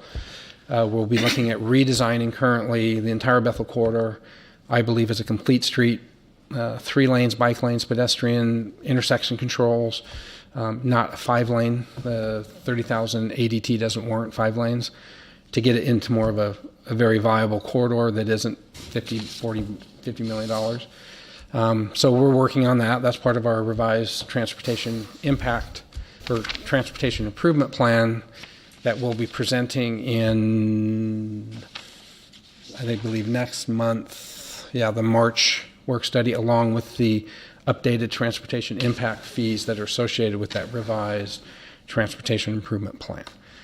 So I guess in general, the city and the state are working to deal with the fact that these two projects conditionally were joined, and we're trying to pull them apart, but Pull them apart. have representative improvement. So at the end of the day, again, you'll have a turn lane with a future light if the other project comes in at Bethel and Blueberry. Blueberry will be improved. Ramsey will be improved along with what West Coast Fitness is still required to do. Thank you. Thank you. Yep. Did he answer, did he answer what a half we're still asking road questions. was? Yeah, that's right. Half street improvements. Mark? Well, I'm trying to remember the development agreement because it wasn't in my packet. I thought that the half street improvement was the other half of what West Coast Fitness wasn't.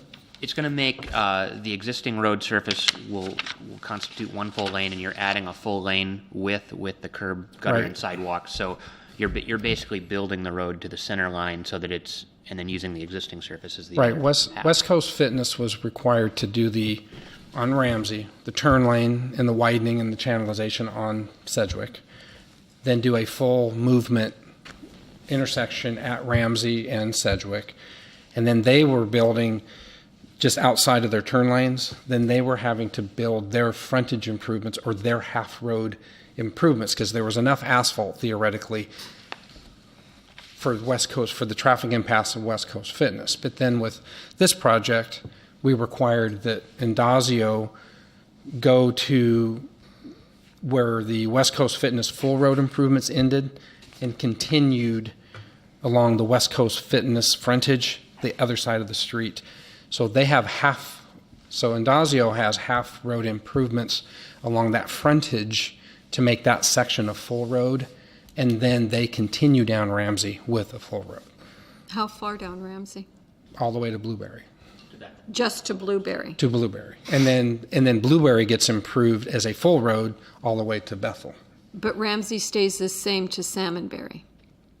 Right, nothing from Ramsey, from Blueberry to Salmonberry, that was never identified as a traffic. But if you've got improvement turn area. lanes at Blueberry and Bethel and turn lanes at Sedgwick and Ramsey.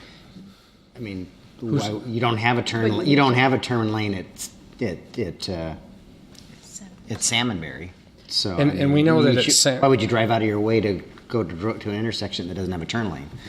And we know that with the Bethel, obviously the Bethel corridor project is down in the future, that at some point there will be, my guess is there'll be a roundabout at Salmonberry, Salmonberry and Bethel. But until that time, I would definitely be using the turn lane. You got a refuge lane at Blueberry and Bethel, and a refuge lane at Ramsey and Sedgwick.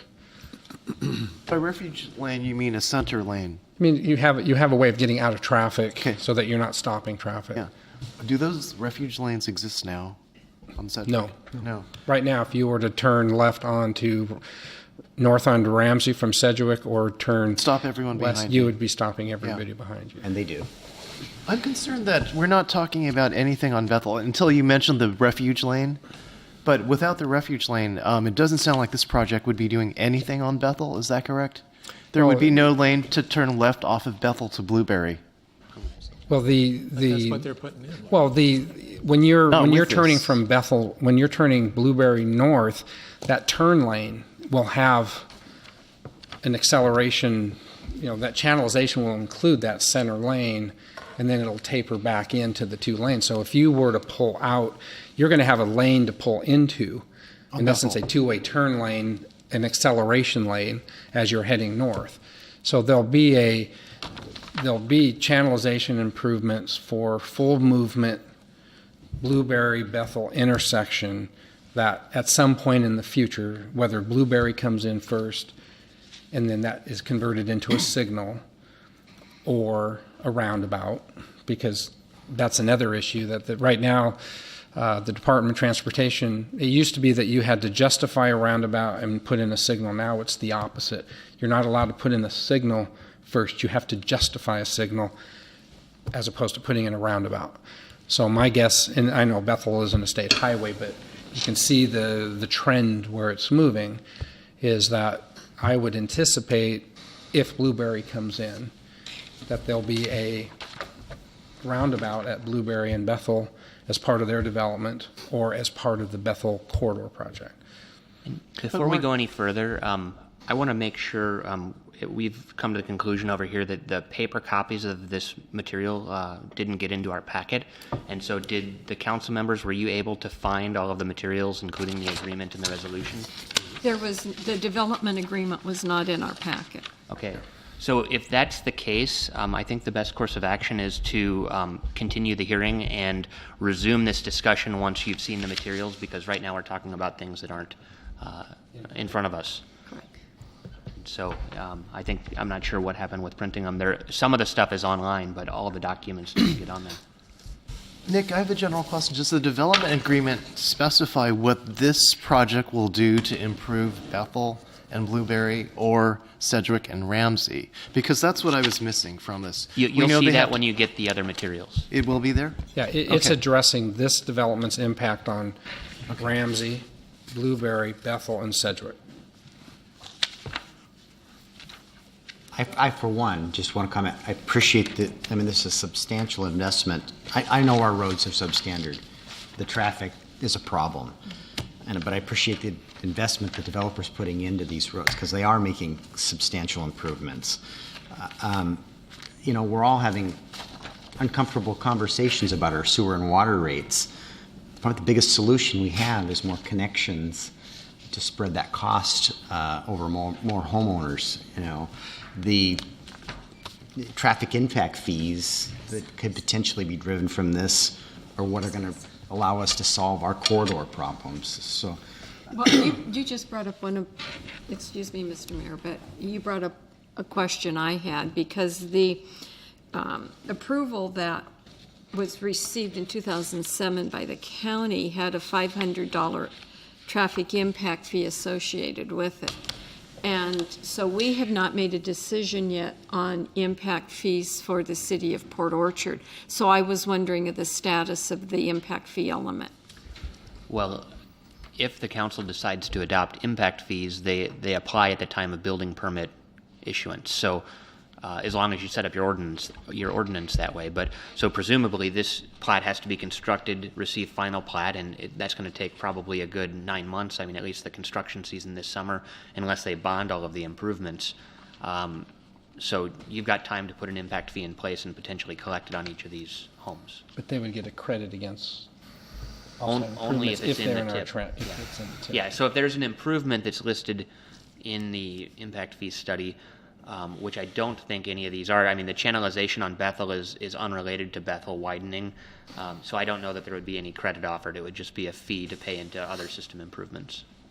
So, but the original agreement with the county, or approval from the county that specified the $500 impact fee, that goes away. That fee was a county adopted fee that applied, and so yeah, that would go away. Question, Mark. I have a question. One of my concerns is the Bethel portion of this, where is it Ramsey that comes down there? Blueberry. Or no, excuse me, the Sedgwick portion. I've got it a little backwards. Okay. And the concern is about the visibility on Sedgwick. Now, coming up from the west, going eastbound, there's pretty good sight lines as you come up that hill. It's kind of gradual. But coming up the other way, it's kind of steep, and people really roar up that hill. So you have this mitigation that the developer's trying to do to have a turn lane there or something, and which sounds good. But then just beyond there, there's private driveways. They're just entering onto the highway there, and it just seems like it's going to be chaos up there with all those I mean, is it even legal to have a driveway going onto the state highway there? Yeah, it's Sedgwick 160 is not a limited access highway. So it's not. And that's exactly why Nick and I traveled to Olympia a couple weeks ago to meet with the Department of Transportation, because the Department of Transportation in 1996 or 7, they put together a SR 160 corridor plan. And it's outdated, incomplete, really not applicable at all. And so They've approved things since then that are inconsistent with the plan. So they've essentially made it irrelevant. It's irrelevant. So that's exactly what you'll be seeing in next month. You'll see a line item that says SR 160, Sedgwick quarter plan pre-design. We're trying to get out ahead of this thing because we're having the issue again where we have a realtor that comes and says, hey, I want to do this project and I want to put an access here. But we know that there's somebody else that already came in and they wanted to put an access down here. And then somebody else comes in and says, hey, I want to do an access over here. We're pretty much calling a timeout and saying, we know that West Coast Fitness is under contract to put a turn lane in there. Their configuration is taken into account as approved by the Department of Transportation, site distance, tapers, all that. And that improvement will go in, and that's for West Coast Fitness, and that is substantiated for the amount of traffic that was generated by the Indazio project if they completed Ramsey and did the improvements on Bethel. But Nick and I are sitting on 2 pseudo applications right now, I'll call them. We've had pre-application. We've had pre-applications on 2 projects. I've had phone calls on another 2 within that specific corridor. And I know, I think it was Mr. McCary made a comment about, why is Tremont a gateway and not Bethel? Well, I guess to answer that is a gateway doesn't mean that's your commercial corridor for business. It's to get to the business corridor. And so Tremont is just been dubbed a gateway project because it's going to be a 4-lane with roundabout way to just seamlessly get in and out of the commercial corridor, where Sedgwick, quite honestly, we're talking about spending tens of millions of dollars making improvements to the Bethel corridor, but you can't get to the Bethel corridor. And so that's what, and to be quite honest, Nick identified that early on, and we're actually including, which is something that most cities don't do, we're including that section of state highway in our TIP. And that's, again, it's unorthodox because the state should be fixing that corridor. It's their we know highway, that they're not never going to ours. do it, and we know that it's vital to the Bethel corridor. So we're actually bringing in a segment, 2.25. We're looking at it. Right. The council will have to decide if they really want to include a state segment of a state highway within our city's TIP, and we're recommending it because it is the vital link for the Bethel corridor to be vital. So, we're What trying I'm to hearing, Mark, is there's a whole lot of pieces to this puzzle. Oh, yes. And Indazio isn't the key, because at a certain point you can't pile on to one developer with 60 homes and demand improvements 1.5 miles away. Right. What we have to do is keep building on one Right. person doing some of it, but not one person having to do it all. Right. That's I what think I'm that hearing. based on, if I remember, I don't have it in front of me, but what I remember that went into the development agreement seemed reasonable for the 64 homes based on that traffic, knowing that there are still other improvements that need to be made, but it's going to require additional impacts to raise those, like the light. Putting in a $500,000 signal for 64 homes, that project wouldn't move forward. It couldn't. It couldn't do all those improvements and then do destroy that the light. project. Yeah. So. Yeah. So.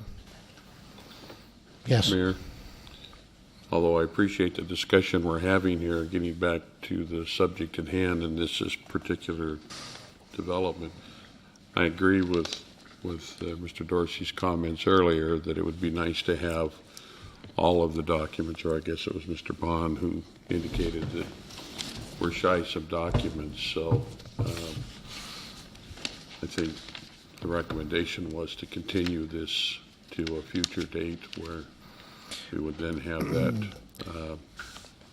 that information at hand. We don't have a motion yet, so we could have, if you'd like to make a motion to continue. Well, I would, but I have a question before I make the Okay, motion, and that okay. has to do with the timing of this, Nick. If this was to get continued to the 24th of March, would that cause any major issues as opposed to the 10th? I think, I know the developer is looking to get started with construction, I think this summer most likely, and so they're trying to get this approved so they can get their Sooner than construction what? documents in.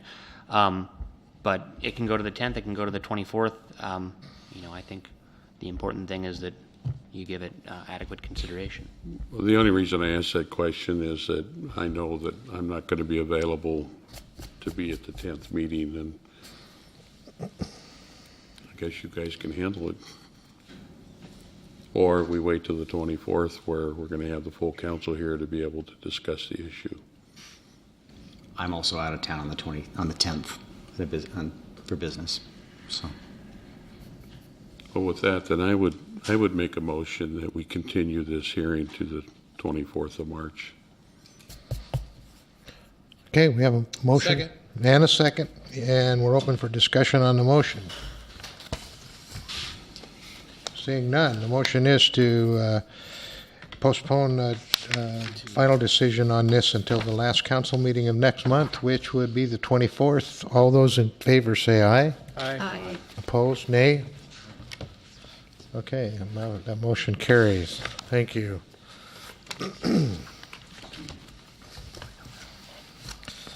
Okay, we'll move on to business item, second reading of final adoption of ordinance amending the 2015 budget. Mr. Martin, could you tell us about this, please? Thank you, Mayor Mathis, members of the Port Orchard City Council, citizens of Port Orchard. Actions involving amendments to the budget take 2 readings. This is the second reading of an ordinance amending ordinance number 02014, adopting the 2015 budget. The first reading occurred on February 10th. The public may comment on the amendment following its presentation. The city budget is written to capture revenue and expense over the fiscal year. During the year, changes to the budget in both revenue and expenditures need to be recognized by budget amendment. This budget amendment ordinance recognizes changes to a developer's agreement approved by council to provide a reimbursement for the sewer capital facilities charge paid by the developer and not credited at the time of application. A reimbursement payment was not anticipated at the time the 2015 budget was adopted. The sewer capital facilities charge consists of 2 components: the general facilities fee and the wastewater treatment facility fee, which are accounted for in 2 separate city funds and together comprise the sewer capital facilities charge. The cumulative reserve for water sewer fund number 403 accounts for the general facilities fees. The wastewater treatment facility fee number 632 accounts for the wastewater treatment facility component of the sewer capital facilities charge. The cumulative reserve for water sewer fund number 403 is a budgeted fund. The wastewater treatment facility fund number 632 is a trust and agency fund. Agency funds are used to report resources held by the government in a custodial capacity. Agency funds involve only the receipts, temporary investment, and remittance of fiduciary resources to individuals, private organization, or other governments. As such, their use is restricted to that of a trust agreement and not subject to budgetary requirements. The budget amendment ordinance reflects the following: $380,000 from the community reserve for water sewer fund number 403 for the general facility fee component of the sewer capital facilities charge for the developer reimbursement. Recommendation: the Utility Committee recommends adopting an ordinance amending the 2015 budget. Thank you, Mayor Mathis. Oh, thank you. Council, you have... I'll make the motion. Ms. Ashby? I move to adopt an ordinance amending the 2015 budget for the city of Port Orchard. second? Okay, motion is second. Discussion. I've got a question. The $380,000, is that all coming out of 403? And then is there money in 632 being held for this developer that is then returned that's over and above the 380, or is? Yes, that's correct. There is two, as I said, there's two components. You're required to do a budget amendment on Fund 403. Okay. Out of that, the actual amount paid to the developer will be $372,849.14. And then out of the wastewater treatment facilities fee fund 632 will be an additional $434,766.72 for a total of $807,615.86. Actually, he already spent the money. He paid twice. Other questions? No. All right, then, the motion to move adoption of ordinance amending the 2015 budget for the city of Port Orchard. Am I on the wrong place? No, I'm on the right place. All those in favor say aye. Aye. Opposed, nay. Okay, that motion carries. Okay, we're at business item 7B. Mr. Bond, could you tell us about this one, please? Yeah, thank you. The City Council previously made a policy that residential re-roofing projects less than 2,100 square feet in area would be exempt from the building permit requirements. However, the Residential Building Code requires permits for all re-roofing activities. The city's policy was placed in the city's fee resolution mistakenly rather than being codified as an amendment to the building code. This ordinance corrects that inconsistency and has been prepared in conjunction with the new building permit fee resolution that you just passed earlier this evening. Not all cities offer this exemption. City Council could, at its option, choose not to approve this ordinance, in which case staff would begin enforcing the requirement that projects to re-roof a residential structure under 2,100 square feet be permitted prior to project commencement. The recommendation is to approve the ordinance amending the building code concerning residential re-roofing projects, which has the effect of maintaining the status quo. Yes, please. I move to approve an ordinance amending the building code concerning residential re-roof permit exemptions. Second. A motion and a second. Discussion. I support the idea. I think it's probably, we're spending $150 processing this paper. So I don't see where it's a revenue source for the city on these smaller roofing projects. Okay, any other comments, questions? Seeing none, then the motion on the floor is to approve the ordinance amending the building code concerning residential re-roof permit exemptions. All those in favor say aye. Aye. Opposed, nay. That motion carries. Thank you. Okay, business item 7C. Mr. Bond, could you tell us about 7C, please? Yes. The city recently held a pre-application meeting with applicants seeking to develop a piece of property which is located in the Tremont Overlay District. As staff reviewed the city's code in preparation for the meeting, major flaws and inconsistencies in the Overlay District regulations were identified which require immediate action.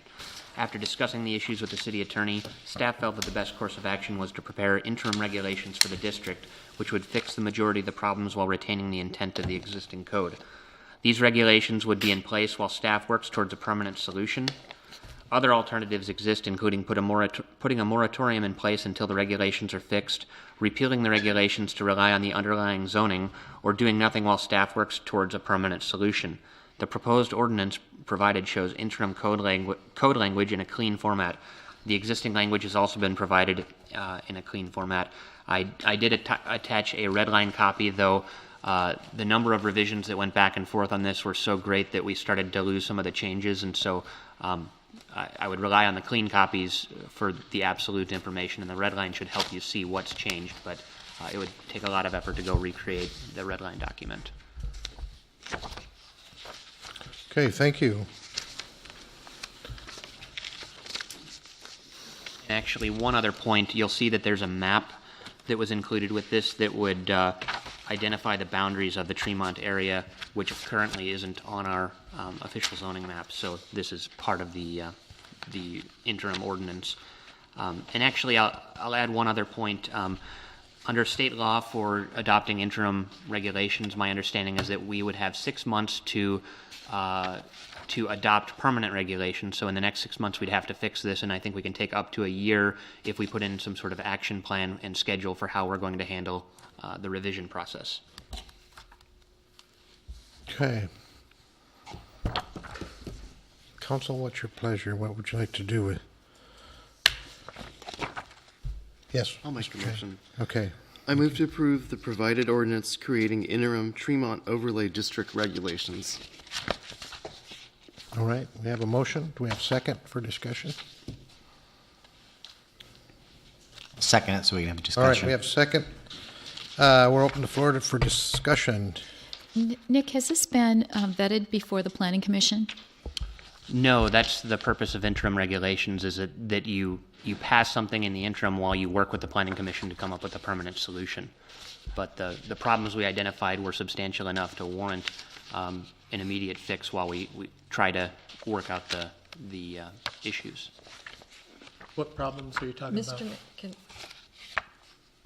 What problems are so? I guess I would defer to the attorney on this as far as how much detail you'd like to get into in terms of deficiencies, because if you don't do anything and we bring issues to light, that potentially could cause us problems. Yeah, I'd just like to know any of them. What are you talking about? Get into. Well, all of them are listed, in the red line version. You can see the changes that were made from the original. And I think what Nick is getting at is that we have a property owner in that area who wants to come in now with an application. And if he does come in with an application, the regulations that you have in place will govern the review and approval of that application. So what this would do is change the applications for that change the development regulation for that period of time, so that you would have an opportunity to change them in the future if you chose to do that. Or you could decide to keep them after the 6 months are over. Well, how about a major flaw? What's a major flaw? I don't think that we want to talk about major flaws that would potentially implicate the city's liability in an open session. We need to go in executive session to find out? Yeah, for something like that, right. We should do it. Mr. Mayor, I have a question. In that this was brought before the Economic Development Committee at our last meeting, and the discussion at that time from Mr. Bond was that he was preparing for a pre-application meeting with a developer, and realized that there were issues within the code for the Tremont Overlay District. But his impression at that time was that we didn't need interim regulations and that we could do a permanent fix, and we would have a year or two to do that. And that was what I reported on at our last council meeting from the economic development meeting. So obviously something has changed between then and now. I would have to piece together the sequence of events from when I met with the attorney and when the meeting took place. But in preparation for that meeting, a lot of work went into this as far as identifying the various issues and trying to come up with a solution. And so I think the situation has changed a little bit since we had that meeting and since we met with the developer and realized what sorts of things we had to include in a pre-application letter. What is of concern to me is because we had that understanding at the economic development meeting, I didn't go into a lot of work looking at the red line version and seeing what was changing and how we were impacting these regulations. And it seems a little rushed to me to look at these and compare them to our comprehensive plan, because there were inequities or conflicts between our comprehensive plan and the code, and we had discussed that a little bit. Even the boundaries of the district were different between the code and the comprehensive plan. So I'm just saying, I don't know that I've reviewed these adequately to make a good decision. Well, I think that, I guess my comment would be, I don't think we're going to see an application on this project in the next 2 weeks. So, if you needed 2 weeks to look at this, I wouldn't expect something to come in, but I think that you should probably have an understanding of what the issues are. Or another alternative would be to go ahead and adopt it tonight because it is ready for immediate adoption. But if you do adopt it tonight, you have to have a public hearing on this within 60 days. So you could set a public hearing on this for the 10th or the 24th, and at that point in time, after you've had an opportunity to review this, you could decide that you want to terminate the interim regulations, and that would go back to the regulations that are in your code.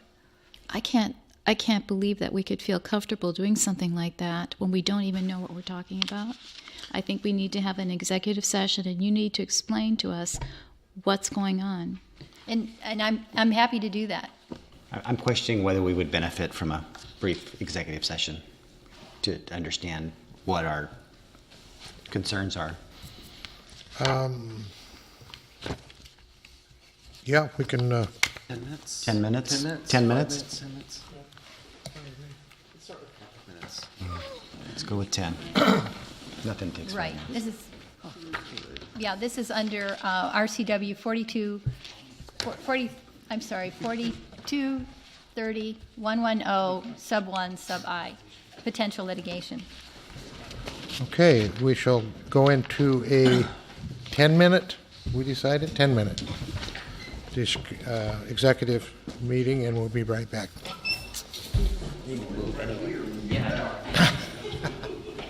That's happened before. That's happened.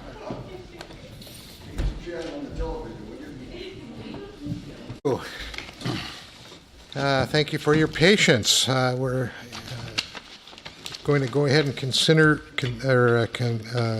continue to consider business item 7C. So let's see here. We actually didn't have a motion on the floor. But we did. We did? I don't think we did. Have a motion? I made the motion. Go back 10 minutes. We can- All right, thank you. I stand corrected. We do have a motion. And the motion is to accept the interim regulation. Is there any more discussion? Actually, Mr. Patansu isn't here, so we'll hold up just a second for. All those in favor of excusing Mr. Patansi? We've been waiting for you.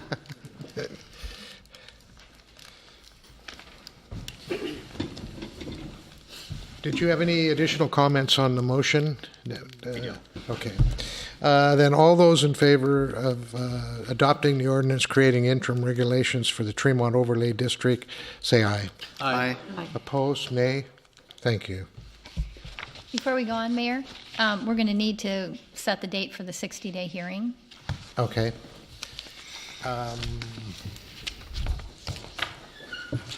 St. Patrick's Day. Pardon me, Fred? Does it have to be 60 days out? Can we do it right away? You can do it right away. Just has to be within 60 days. Yeah, and my thought is that if two of you are going to be gone on the 10th, I don't know if you have an interest in this, but we probably will end up with a light agenda now with other things getting pushed back. So we could do it as early as the 10th or 17th? Can we do it at Work work study? study? Or the Put it on the 24th. 10th. Oh, you can't do it? 10th. Do it on the 10th and just keep the ball rolling, I guess, if that's agreeable to everyone. Okay. Okay? All right, thanks. Do we need a motion for that? Formal motion? You want to do a formal motion, and it's just the hearing to maintain the interim zoning ordinance. Okay. Hold a public hearing to maintain the Interim ordinance. interim ordinance, and we're going to hold that meeting on March 10th. Seconded. All right, we have a motion and a second. Any comments? It is my understanding that this is going to go before the Planning Commission. This is just a public hearing. All right, all those in favor of the motion on the floor say aye. Aye. Aye. Opposed? Okay, that motion carries. Thank you. Approval of change order number 7. Mr. Dorsey, could you tell us about that? Thank you, Your Honor, council members. On October 27, 2010, the City of Port Orchard entered into a contract with N.L. Olson Associates via Resolution 101-09 for the Bay Street Pedestrian Pathway Project, aka Mosquito Fleet Trail, for the development of final plan specifications and estimates. Subsequently, over the years, several changes have been issued, with the most recent change order 7 for $34,150 being associated with the NEPA ECS and design documentation updates required by WashDOT to obligate the $1.5 million needed to complete the right-of-way phase. Please note, only $3,500 of this additional scope budget can be funded from the current PSRC right-of-way fund grant. The remaining scope budget of $30,650 will need to come from a local funding source or sources and will require a 2015 budget amendment. In addition, the cost to redesign the pathway, PS&E, anticipated to be in 2016, will also need to be funded from local sources. As mentioned previously, the Supplement 7 activity is required to be completed prior to obligating the $1.5 million of additional right-of-way funding needed to continue this enhancement project. Staff recommends authorization for the mayor to execute Change Order 7 and WashDOT Supplement Agreement 7 to Contract 071-09 with N.L. Olson Associates in an amount not to exceed $34,150 for the continuation of the Bay Street Pedestrian Pathway Project, thereby adding $3,500 of additional grant funding right-of-way related activities and $30,650 of locally funded NEPA, ECS, and design documentation activities needed to continue with the project's right-of-way phase. Mr. Mayor. Okay, thank you. Yes, Ms. Lucarelli. I would like to recuse myself from this. Understand? Thank you. Mayor, We'll come before get you go, I just want to point out that we did have this with Councilmember Chang a while ago because he's a salaried employee of the Department of Transportation, and I gave him a copy of the state law on a person who has a remote interest in a contract. And it sounds to me that that's the same situation that you're in, where your husband is a salaried employee of this company. And the rule on that is that you don't have to step out, and you actually can vote as long as you don't try and influence any of the council members when you're in the voting process. And after the vote has been taken, if your vote being included causes the vote to go one way, then your vote is excluded. And I don't know if you brought that with you. I forgot. I didn't bring it with me tonight, but I can give you a copy of the state law on it. You're saying that I can recuse myself and stay put? No, Or I you should go- actually can vote on it as long as you don't try and influence any of the other council members. And when the whole vote has been taken, your vote can't be the deciding vote one way or the other. I prefer not to vote. Okay, thank you. Okay, all right, thank you. I think I'm in the same situation you just described where I can't influence the discussion and my vote can't be a tie-breaking vote. Well, but this What is, we got left, but you work for the Okay. Department of Transportation, right? And that's not the, you don't have a contract here with Okay. the city Right, and there's no Department of contract on Transportation. this one. No, but you see DOT is mentioned in it, so I thought I'd bring it up. Okay, well, it's fine to mention it, but you don't have to recuse yourself. Okay, Mr. Mayor, yes. move to authorize the mayor to execute change order number 7 and Washington State Department of Transportation supplement agreement number 7 to contract number 071-09 with Norm Olson and Associates, Inc. in an amount not to exceed $34,150. Second. Okay, a motion and a second, discussion. I have Yes. I have a couple of questions. And the $30,650 that need to come from a local funding source, this is my first question. Is that part of our match money? Is that part of our 13.5%? No, that'll be additional. If you remember during the precursor conversations when we looked at the 4 alternatives, I had mentioned at that time that with the purchase of the homes, there would be an updated plan, and then with that removal of the homes, there would have to be updated NEPA, ECS, environmental clearance sheets. Now we're relocating 5. That falls under the environmental justice. You've got piling that are going out, shading that's going out, new shading going in. So we knew, I guess, when we did that vote to move ahead with the project that there was going to be a process by which the NEPA needed to be updated and the plans will be revised. And there is no current PE or design funding remaining. If there were, we could have used that. All we have currently is right-of-way funding. And in the world of PSRC, as you know, you can't go backwards. We just have the current $465,000 or so of right-of-way funding, and that's what we're paying Universal and Olson currently for the Supplement 6 and the change order 2 that we passed last month. That's an allowed use of that right-of-way funding. But to update the NEPA, that's a design issue. And then in 2016, we'll be asking for additional money. My guess is in the $60,000 range to then whatever the outcome is from the acquisitions, because the council direction was to negotiate whatever that final piece looks like and we redesign it. The city will have to redesign that on their own nickel. And so at that point, we'll be looking to the finance committee and the treasurer and to find which bucket that comes from. And I know that there's potential sources out there, but it's at this point, I'm just identifying that there's an additional funding need in 2015. We can budget for the additional money probably in 2016 in advance. But for this money, this will have to be a budget amendment, and I don't know where the money's coming from.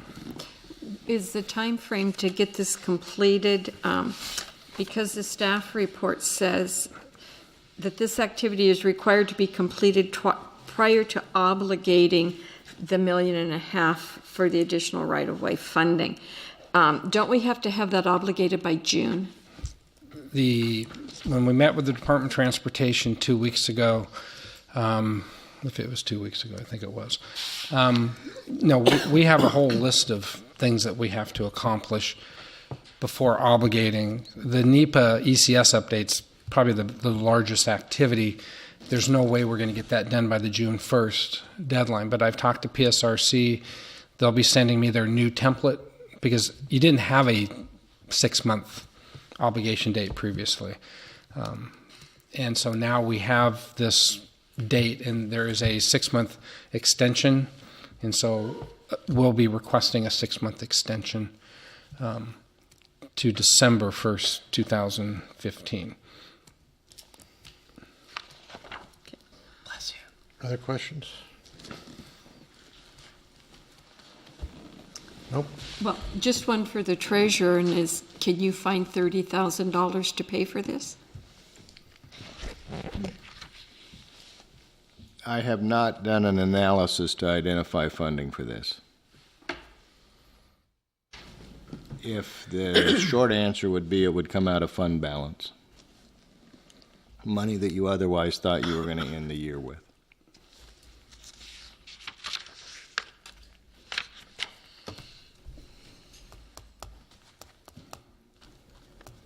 Yeah, any other questions? Nope. All right, then we're going to be voting on 7D, contract with NL Olson. All those in favor say aye. Aye. Opposed, nay. Nay. Show that one is in opposition, and that takes care of item 7D. Thank you, Mark. Move on now to 7E, and Mr. Bond, you've got some information on this for us also. Could you tell us the new information, please? A notice of intent to petition for annexation was received on December 19, 2014 to annex 41 parcels totaling approximately 22 acres to the city. The parcels are located in the vicinity of Southeast Salmonberry Road and Harris Road Southeast in Kitsap County. The parcels are in the city's currently recognized urban growth area. The parcels have a county comprehensive plan designation of urban low-density residential and zoning of UL. As stated in the notice of intention, the applicants have requested an R8 zoning for the proposed area for annexation. The city received notices of intent from 7 property owners representing a valuation of $1,652,100, which is 23% of the total valuation. After receipt of the notice of intent, RCW 3513-125 requires the council to set a date not later than 60 days after the filing of the request for a meeting in order to determine whether it will accept, reject, or geographically modify the proposed annexation, whether it will require the simultaneous adoption of a comprehensive plan, and whether it will require the assumption of all or any portion of existing city indebtedness by the area to be annexed. At this meeting, City Council has the discretion to decide the appropriate action, as described above, on the proposed annexation from which there is no appeal. By accepting a notice of intent to annex, Council is not committing itself to annex if and when a sufficient petition is presented to it. The decision to accept merely allows the annexation to go forward procedurally and allows the petition to be circulated. If the city requires the assumption of all or any portion of city indebtedness and or the adoption of a comprehensive plan, it shall record this action in the minutes, and any resulting petition must be drawn to clearly indicate this fact. For RCW 3513-125. And the City Council set the date for the meeting with the applicants as February 17th. On February 10 and 17, the Council expressed a concern about the irregular boundary that this annexation would create. In addition, Council noted that the roads in the proposed annexation area were deteriorated and needed improvement. While the City Council may choose to geographically modify the proposal, at this point there is no indication from the residents along Fay Court as to whether they are interested in being annexed. On February 19, 2015, the lead petitioners informed the development director that they would be willing to meet with the residents in the area and to work to create a boundary which would have sufficient support while ensuring that council concerns are addressed, and resubmit a petition at a later date. The lead petitioners have been in contact with city staff, but there has been no communication with the other petitioners to know whether they would still like to proceed with the petition as is. And I'd like to add to this from my staff report that you should have received an email today, and there should be something on the desk up there that shows that the lead applicant has actually requested that you reject the annexation petition at this time, and that they'll refile if and when they figure out a better boundary and who might be interested in being annexed. So the staff recommendation is consistent with that, and it's a recommendation to reject the petition for annexation of the property. Okay. Council. Motion, Mr. Mayor. I move to reject the proposed annexation. A second. Okay, we have a motion and a second for rejection. Any discussion? Seeing none, all those in favor say aye. Aye. Opposed, nay. Thank you. That motion to reject the application is unanimous then. Thank you. Okay, let's see, F, approval of February 10th council meeting minutes. Mr. Clausen, I believe you asked for that to be put on. Yeah, I asked to have this on the discussion primarily because I wasn't at the February 10th meeting and I wanted the opportunity to recuse myself. I'll move to approve the February 10th council meeting minutes. Second. Okay, we have a motion and a second. Is there any corrections or additions? All right, seeing none, then we're going to be approving the February 10th council meeting minutes. All those in favor say aye. Aye. Opposed? And Mr. Clausen, you would like to recuse yourself from that? I don't know if recuse is Well, the no, correct recuse is not the term. right word, is it? Abstain. Abstain. Yeah. Abstain, yeah. Okay, thank you. Let's see, we'll go on now to, I've got to get back to my notes here. We're going to continue. Yeah, we're going to. Yeah, G is approval, KRCC ILA. I think we've taken care of that. Is that correct? Well, I believe that we need to wait until she actually sends us the ILA agreement. Right. So, I mean, if you'll withdraw that from the, from discussion or from the agenda, we'll move on to, okay. Yeah, we can withdraw it without. Can we continue it to the 10th? It'd be easier just to withdraw it and you can make a motion again. Yeah, this is withdrawn. Okay, we'll just withdraw the agenda item. You got to make a motion. Okay. I move to withdraw the agenda item. Second? Okay, motion and a second to withdraw. Carrie. All those in favor say aye. Aye. Opposed, nay? Thank you, we'll withdraw that then. I have my numbers mixed up a little bit, but D is what we'll be working on, isn't it? Authorization purchase of 2015 Dodge and pickup truck. And Mr. Dorsey, could you tell us about that, please? Thank you, Your Honor, council members. On January 16, 2015, the City of Port Orchard Public Works Department requested quotes from 3 local auto vendors and 1 from the Washington State bid list for a 2015 half-ton pickup truck, 4-wheel drive with extended cab for the city's storm drainage utility. This vehicle, budgeted within the approved 2015 budget, is provided for the new Public Works stormwater position. Only the state bid list quote was received by the January 30th, 2015 deadline.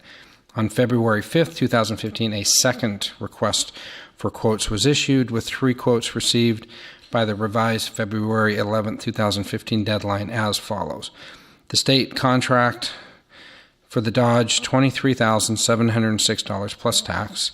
West Hills Dodge, $36,695 plus tax. Titus Ford, $36,786.56 plus tax. Gray Chevrolet, $33,229.50 plus tax.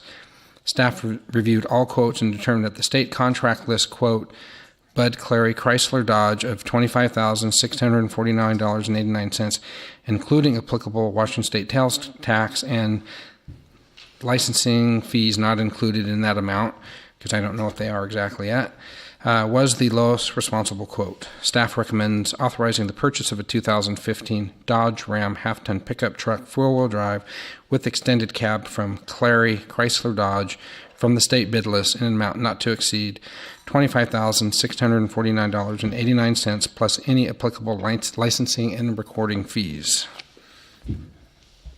What's your pleasure? Yes, sir.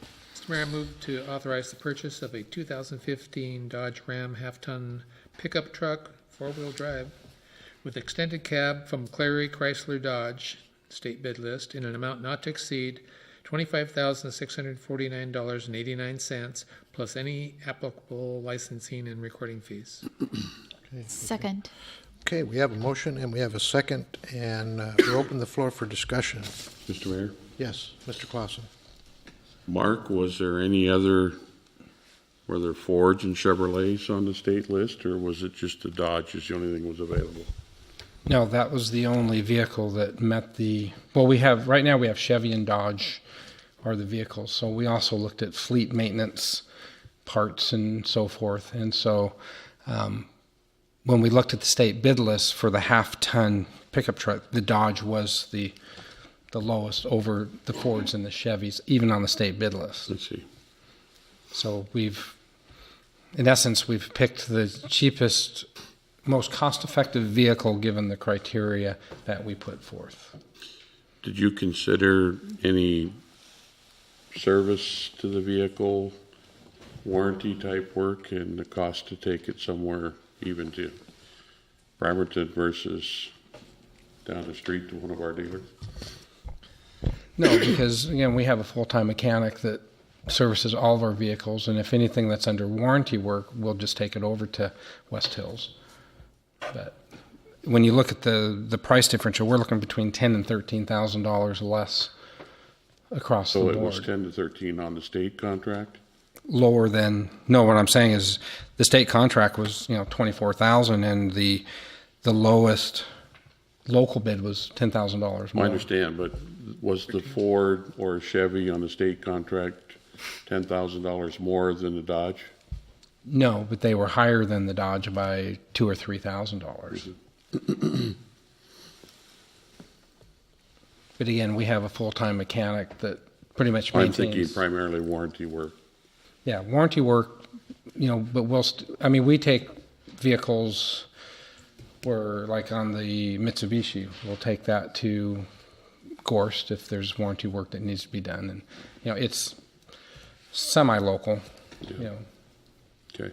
I couldn't justify, I couldn't bring a $36,000 bid to council, knowing that I appreciate that, but a $2,000 difference on a state contract. You can show up $2,000 pretty quickly in staff time running to Bremerton versus down the street.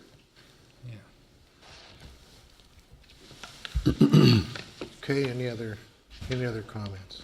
Any other questions?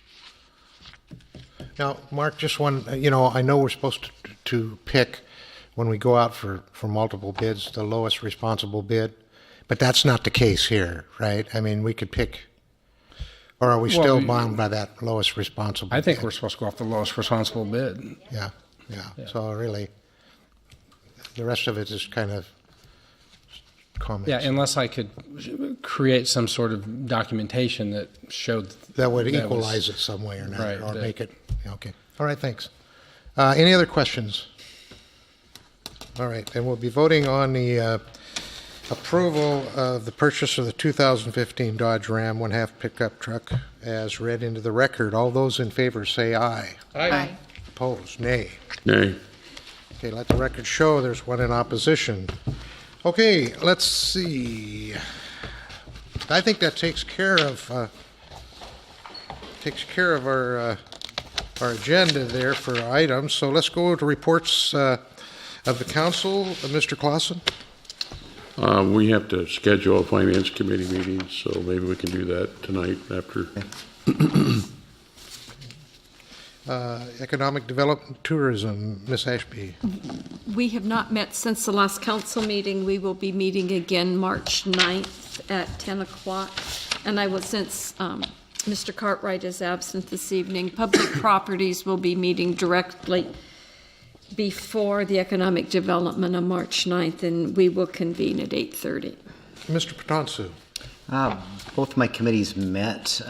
Utilities Committee meeting, quickly I'll let you know that we scored well on our grant application for the decant facility. We were 44th out of 126 applicants. If legislature funds down to number 44, we could potentially get $750,000 to build our decant facility. We got a refund for $17,000, $17,600 from West Sound Utility District, or actually from the sewer treatment plant, for the changes that we made, because now the sewer plant is covering the liability insurance on that. It's an annual savings of about $65,000, but really it's still being paid. We're saving half of that in essence. Other major issue we discussed was the storm drainage issues, but we talked about those at our last work study session. And we need to make some modifications to the marina restroom, and Mark's working on bids to make that happen so that the wet well isn't accessed through the bathroom. It's accessed from the back of it. So right now we have that closed and a Santa can down there. So hopefully soon that change will be made. As far as last week, we had a sewer advisory committee. I'm going to pass some pictures around, just some capital projects they're kind of cool, and maybe Brandy can keep them at the end. One is a retaining wall that's been on the works for quite a while that finally got built on the back of the property. The slope was failing. And the other is we're replacing the gigantic lids on the digesters. They were metal and failing, and about 15 years old. We're going to put a membrane type dome on them, is what they're being replaced with. So one of the two domes was cut apart and is empty and being cleaned. And sometime this summer, they're being manufactured. One will be installed, transfer operations to the other digester, and then the other one will get done. One of the issues too, part of what we agreed to in our split ownership with the plant is that we adopted that agreement, but there's some additional pieces that still need to happen. The debt's all still in our name, and the property's vested in our name, and so we need to get the vesting cleared up, but before we can change the loans. So we own it 50-50. 50-50 on the debt, 50-50 on the assets. So There'll be some things coming forward in the next few months. So the advisory committee voted to bring it back to our respective governing bodies. And so you'll see that coming in the next few months. That's all I have. All right, thank you. Thank you for the visuals here. Big projects going on over there.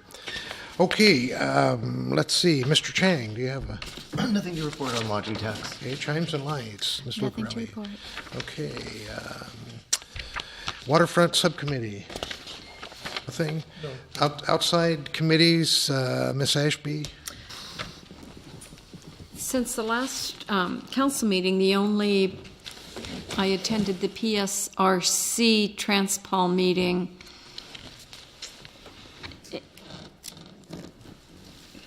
And what I want to say about that, because I can get too technical with it, but they took 2 actions at PSRC Transpol, and they both involved, and they were both split decisions, and it's not often you go to that organization and have a lengthy debate, but we did on 2 items, and they were both from jurisdictions seeking they deviated from the normal process for the federal funds that are received. And one had a project that they couldn't, that was broken into 2, and they were doing Project A now. But their bids from Project A came in over what they anticipated, and so they needed to take some money from Project B to pay Project A to complete it. And that's not a normal procedure, and there's a great debate on it. But they did, in fact, were allowed to move their money. And the other item was somewhat similar to that. It was a deviation from normal process. But it made me very, very aware that when we use our federal money, that we get through PSRC and KRCC, we have to be very meticulous and make sure that we have everything as it should be in order to complete the project and bring our projects in on time. That's very critical at this point, and that we're very careful with our estimates. Thank you. Let's see, Mr. Cartwright is not here. Mr. Patonso, do you have anything for special? I don't. Okay. Mr. Chang? No. You're good? We had the fourth quarter meeting. I unfortunately forgot my notes at home, so I will share that on the 10th. However, I can offer that the annual meeting is March 19th at the Kitsap Conference Center. Okay.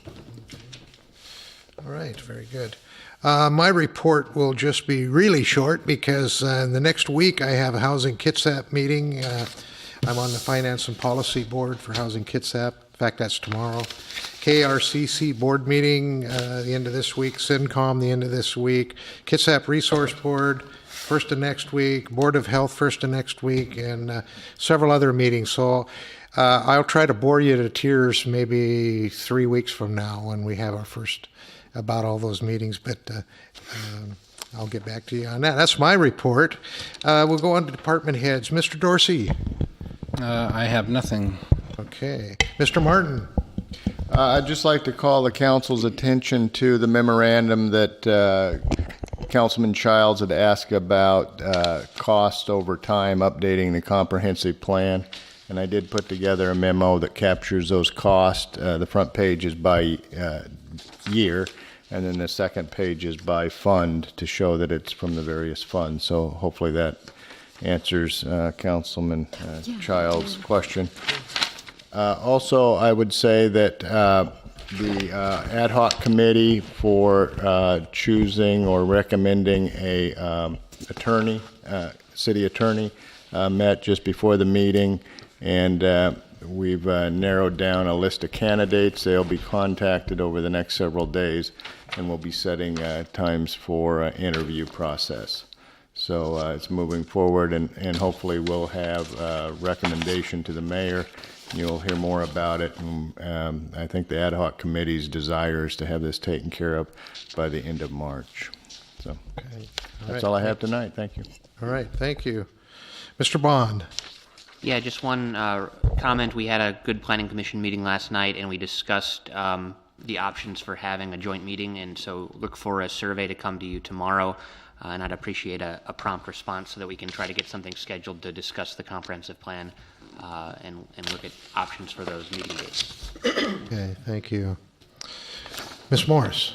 None. Okay. Ms. Reinerson. I have nothing either. Thank you. Okay, thank you. We're at citizen comment, second opportunity. Please come up. And thanks for your patience.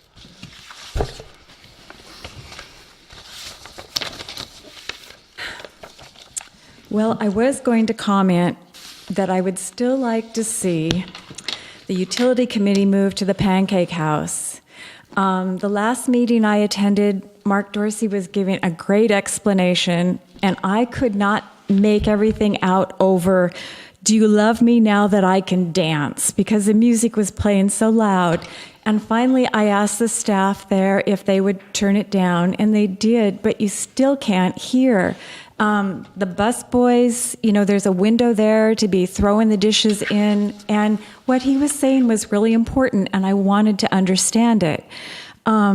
Now I see that the Finance Committee is once again scheduled for the Pancake House, and I hope that's a typo, because is it good? Because it's really not a business-like setting. This is important. A lot of us want to absorb it. Please consider changing. Thank you. Okay, thank you. I guess on that note, the utility committee has moved to the 13th. Yes. Anyone else? Yes, sir. Okay, everybody pay attention. I got a ton of questions here, and I got 3 minutes to throw them out there. So, okay, you all know how I stand on the Tremont bypass deal. Well, I read in the paper where Mr. Bond had temporary regulations that clarify, simplify, and streamline development. Is that just for that Tremont area? Is that for the citywide? On the same note, has anybody from the city council or the mayor's office made a personal attempt to contact Home Depot to see what we could do to clarify, simplify, streamline the development regulations for them to move into this area? We can spend all the money we want, but we got to create ways to make money, like sales tax revenue, jobs, things like that. So that really has to be considered. How are we going to create money? That's one way right there, maybe, Okay. Okay, Bethel Corridor. The issue with the Bethel Corridor has always been they couldn't afford to buy the right-of-way to develop the road. Why do you need to build a road that wide? With the right-of-way the city already has, they could build the same road that is from Lund to Port Orchard. It's got a turn lane, 2 lanes, and shoulders. If any business were to come into the area, and commercial business, have them dedicate part of their property for future expansion of the road. Okay, there was something I might have missed there, but we rejected, or you did, rejected a fee for somebody to repair their roof, but you voted to oppose a fee for somebody to put a new window in their house. That didn't make sense to me. Maybe I missed that or something. Okay, and is it really true that I missed this too? Does the city not have an impact fee on building permits? I mean, this would be the only place I know that doesn't. And one more comment. That Dodge pickup, if you got it for 10 grand less than anybody else, that was a bargain. I hope it has tires and wheels. Let me take a crack at your first two. I think that was just a temporary, and it's Tremont area only, right? Yes. Is that everybody in agreement with that? Second question. What's that? Just for that area? Because when we got into some work on our codes and our different, codes in our... We just found a lot of problems and inconsistencies. Yeah, and inconsistencies that it weren't, we found it really difficult to answer people's questions. So we decided we needed to clean it up. So we need to stop right there and make a temporary, well, I guess it's not a timeout because we still have a So you want to simplify development stuff on the corridor, well, on the Tremont corridor there so you can congest it more? No. It's not that simple. Yeah. But it's not that simple. So, and no, I have not talked to Home Depot. Mark, have you talked to Home Depot? I haven't talked to them. We had a meeting with Home Depot a couple months ago. They came in and they were doing their due diligence with the development agreement that they had with the city, and we've not heard back from them as part of their due diligence as to whether or not they would move ahead with their project. I can say that they're potentially not moving ahead has nothing to do with the city not providing incentives, and it has more to do with the development costs and the construction of Lowe's while they were going through their mitigation for their wetlands. It's not financially viable probably for them to build at that location.